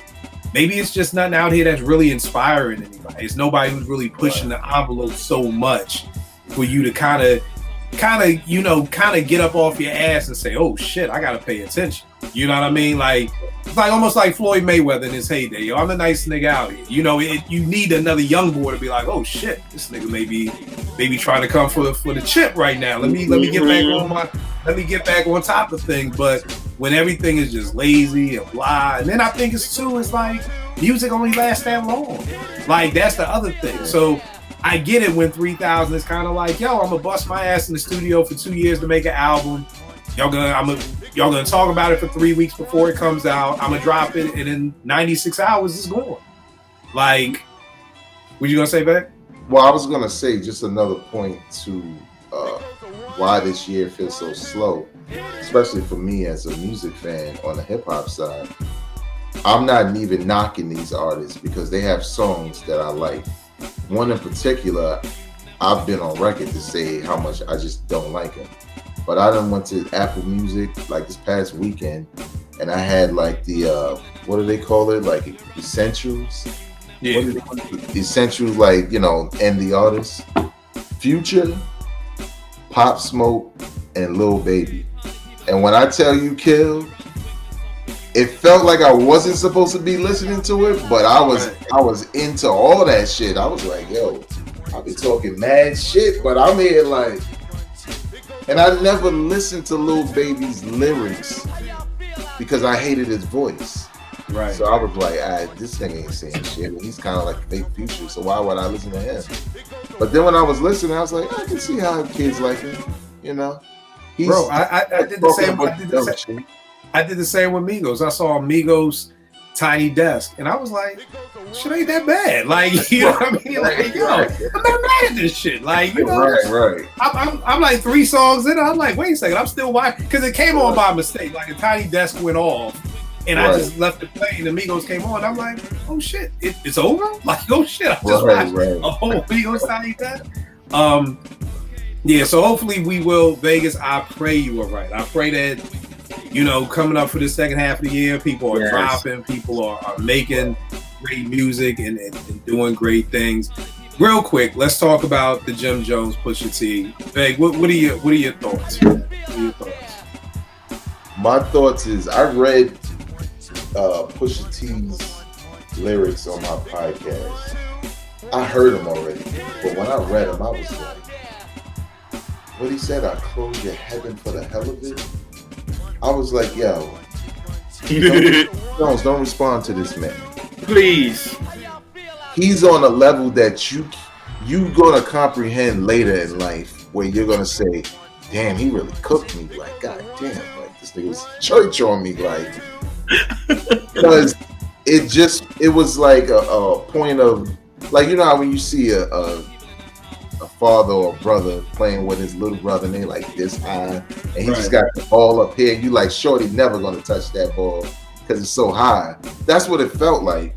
Now I will say, and plus I shitted on Jim Jones in my podcast because I wasn't with all that cool shit of, yo, you know what I'm saying, still not in my top 50. You lying, nigga. You from our era. You know that shit is hot. You trying to be cool. And I will say, I don't dislike his response, because like if it was just a song, I'd be like, oh, I kind of like that shit, right? Because it's, you know, all the slick talk and all that shit. But as a diss record, nah, you gotta do better. And you can't. I don't give a shit how real. Being from the hood ain't no exclusive shit. If this nigga on the runway in Paris, they getting bread. You in front of garbage cans and closed stores, nigga, with beach chairs. Why are you there? You've been on television. You got enough jewelry on to not be there. There's no one that looks at that closed store video shoot. We say, why are you there? You're a grown man. Like, go home. We know when you go home, you're not going across the street. So stop playing.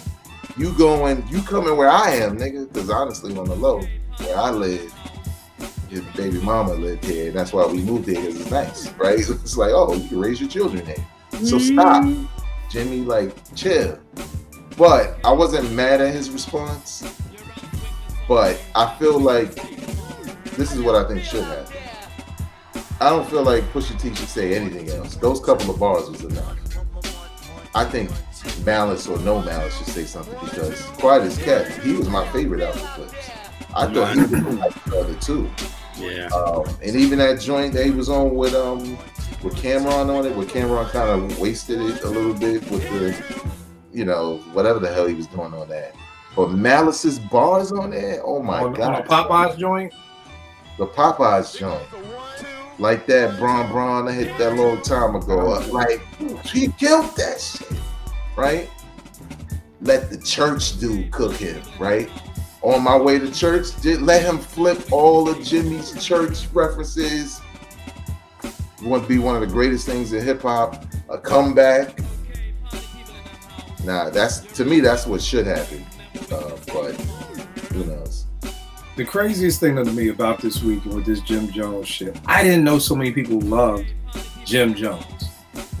That's what amazed me, because one, when he dropped, because people think I don't like Jim Jones. I mean, I love El Capo. I think it's a 5 mic classic to me. I absolutely love El Capo.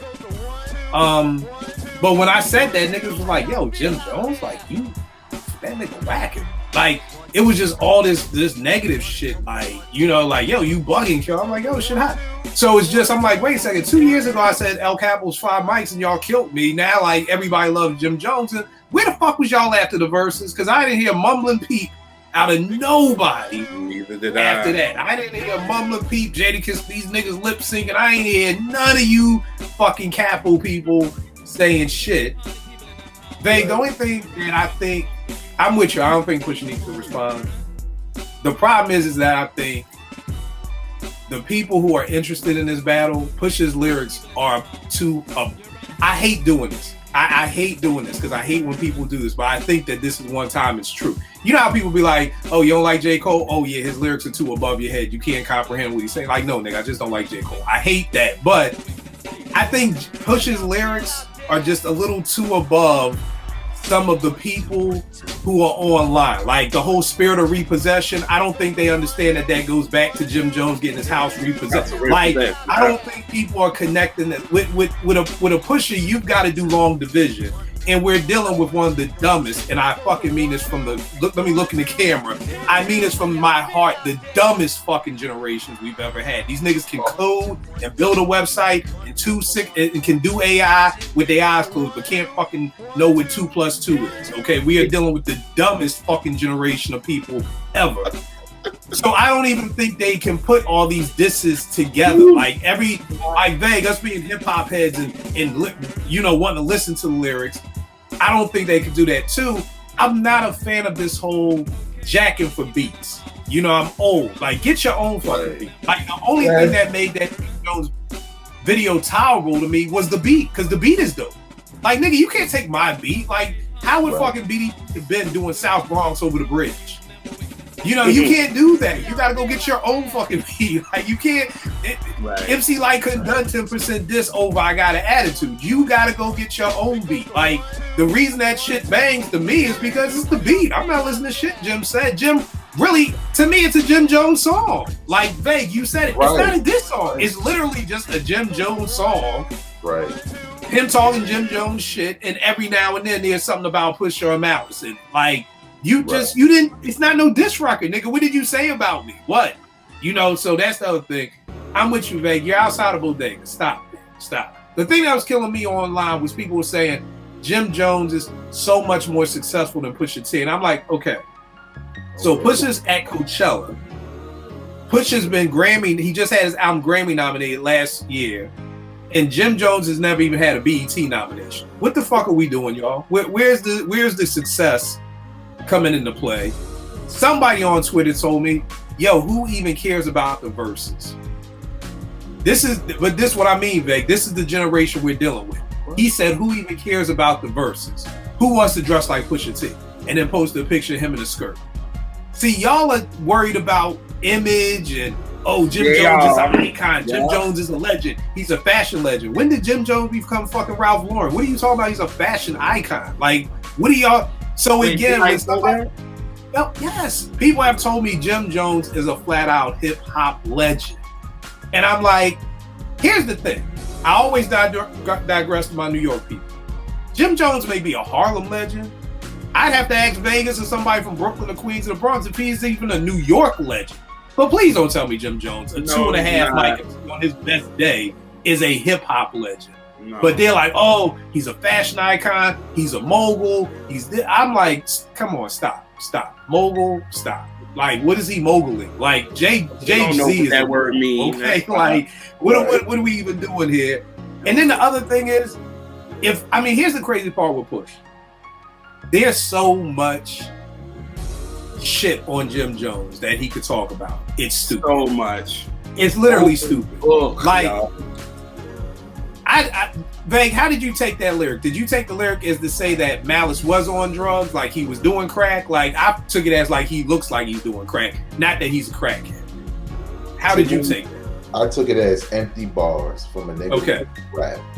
The reason why I asked that question is because if you want to go after my brother, that means it's open season. That means I can go after your mother, who really looks like a drug addict.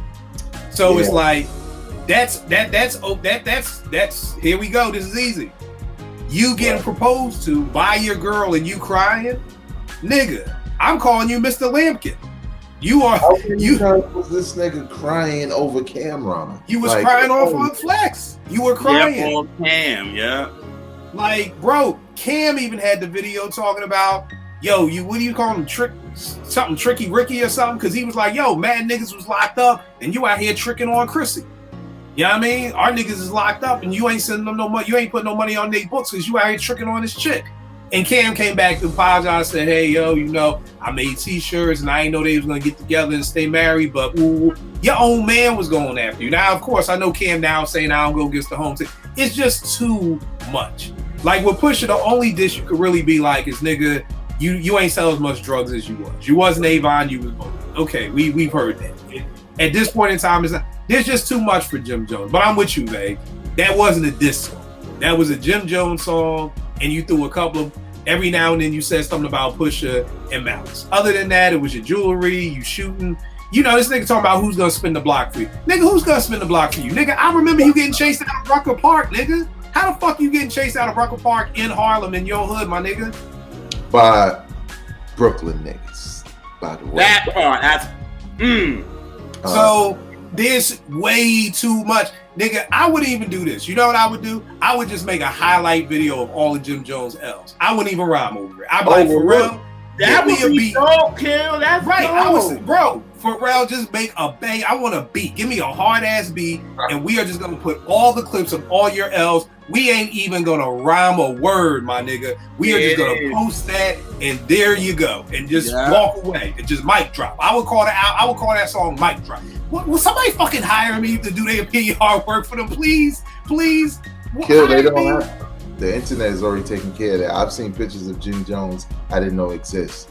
2 come to mind. 1, you got a damn blouse on that's see-through, where I'm like, this is the same Jim Jones, same fashion icon, right? Like, whatever. And then the other picture is Jim Jones taking a selfie and Pusha T is in the damn background. And not a selfie like, here you go. It's an old picture like, yo, me and Pusha out here. Nigga, just stop. Yeah, like, bro. Like, that would be that kind of Dipset if we want to be real, so. That would be the ultimate mic drop for me. Just, I'm not even gonna rap. We just gonna put up all your L's on camera, and there you go, nigga. Who gonna spin the block for you? You know what I mean? Yeah. Nigga, you got chased out of Harlem. But dog, it was the the defense of Jim Jones. I understand the defense of Jay-Z. He's a billionaire. He's married to Beyonce. He's Jay-Z. The Jim Jones thing, I don't get. Like, people were like, yo, he was the one who brought Bloods to New York. Like, the stuff that people were saying was just so, I'm like, so the Bloods, literally Jim Jones, you think Jim Jones was the one who brought the blood gang culture to New York? You honestly believe that? Like, it's just amazing to me. And I get it for Jay-Z. I get it for not Jim Jones. Like, nigga, you're probably the third best nigga in your crew. And it was Max B in the Diplomats. I don't even know where that. No, but that's where I was gonna go, right? Jim Jones as a rapper, obviously balling was what set him off as a rapper. But let's be clear, it's all Max B style. Some of it was his bars, right? It was his wave in general. Like, Jim Jones didn't start that. Max B deserves a lot of credit for being original, you know, for being him. And unfortunately, he gets locked up, and somebody else benefits from a wave he started. You know what I'm saying? So, right. So yeah, I'm with you. I feel like Push. I feel like at this point in time, like, and it's crazy because mad niggas like, yo, he playing Push, and I'm like, wow. Like, first of all, it sounded like you couldn't even stay up with the beat. Like, you wasn't even riding the beat good. Like it. But again, you're outside in a bodega in Harlem at night. So neither here nor there. Veg, let them know, where can they get at you, good brother? You can follow me on Instagram, Twitter, and TikTok at Vegas World INC, and you can check out my weekly podcast, Hip Hop Now podcast, available wherever you get your podcasts, including YouTube. All right, JR, what's going on over there with R&B folks? All right, the R&B Reps, this episode out. We got our Catch That Minis that's out, and this episode, Marvin Gaye, we talking about an album cut, and somebody came on to talk about a Tank record.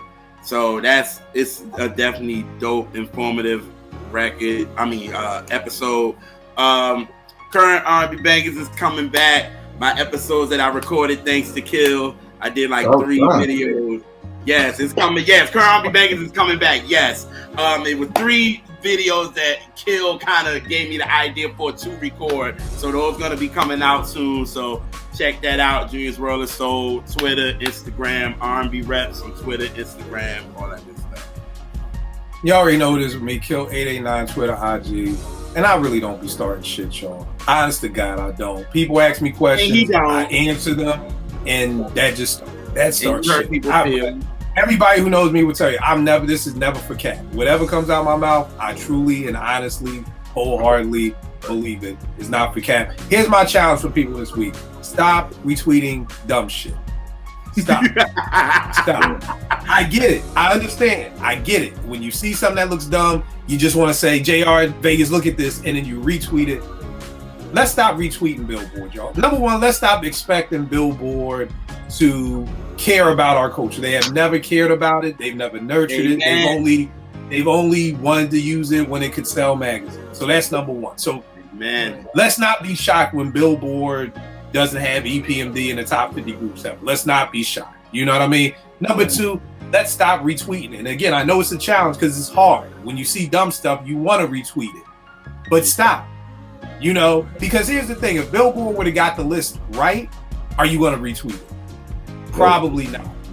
Right. And that's what we have to get in the habit of. Because if they would have got that list 100% perfect and we all agreed on it, wouldn't nobody be tweeting about it. I got like 10, 20 tweets before I even got to work about this Billboard chart thing. But if it was right, well, nobody have even said shit. Because they want to say, Kill, have you seen this bullshit? Can you believe it? We don't ever say, hey, Kill, did you see this good shit? Hey, did you see Rolling Stone got it right? Did you see? We don't do that. So please, y'all, stop retweeting the dumb shit because this is what gets them more pop. I don't even think half these people believe the shit. They're just like, let me say something stupid. Yeah. Everybody will retweet it.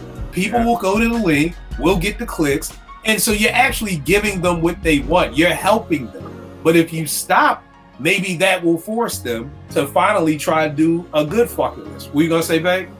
I was gonna say exactly what you said. I think what people need to realize, and this ain't no mogul talk or whatever influencer. I'm a grown ass man. I don't care about that shit. GMT on Bandcamp. Grown man time. We don't give a fuck about that influencer shit.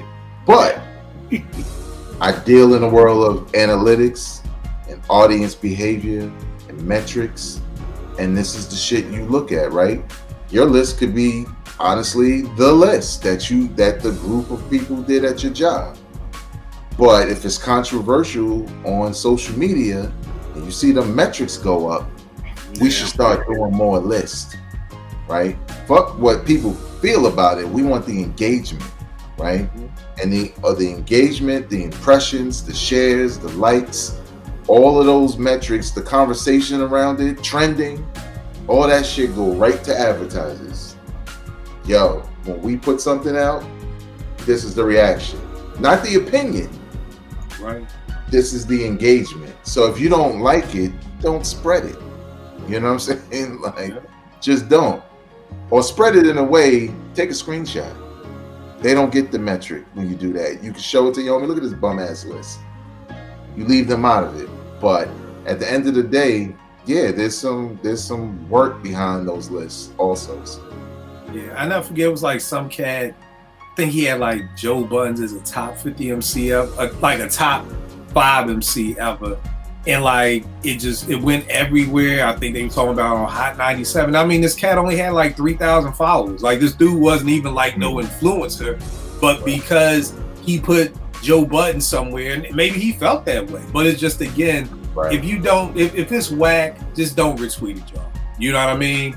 You know, start a group chat, start a DM, but like Veg said, don't keep giving these people, number one, stop being surprised. Stop. I don't know any hip hop publication right now that I trust to care for our culture, from The Source to XXL to any of these motherfuckers, number one. But don't be shocked with a Billboard chart. I mean, this shit happens all the time with Billboard. Like, I swear just a month ago was something else with Billboard. You know, so just stop retweeting that. Prayerfully, y'all have a great week. I will check y'all next week, good peoples.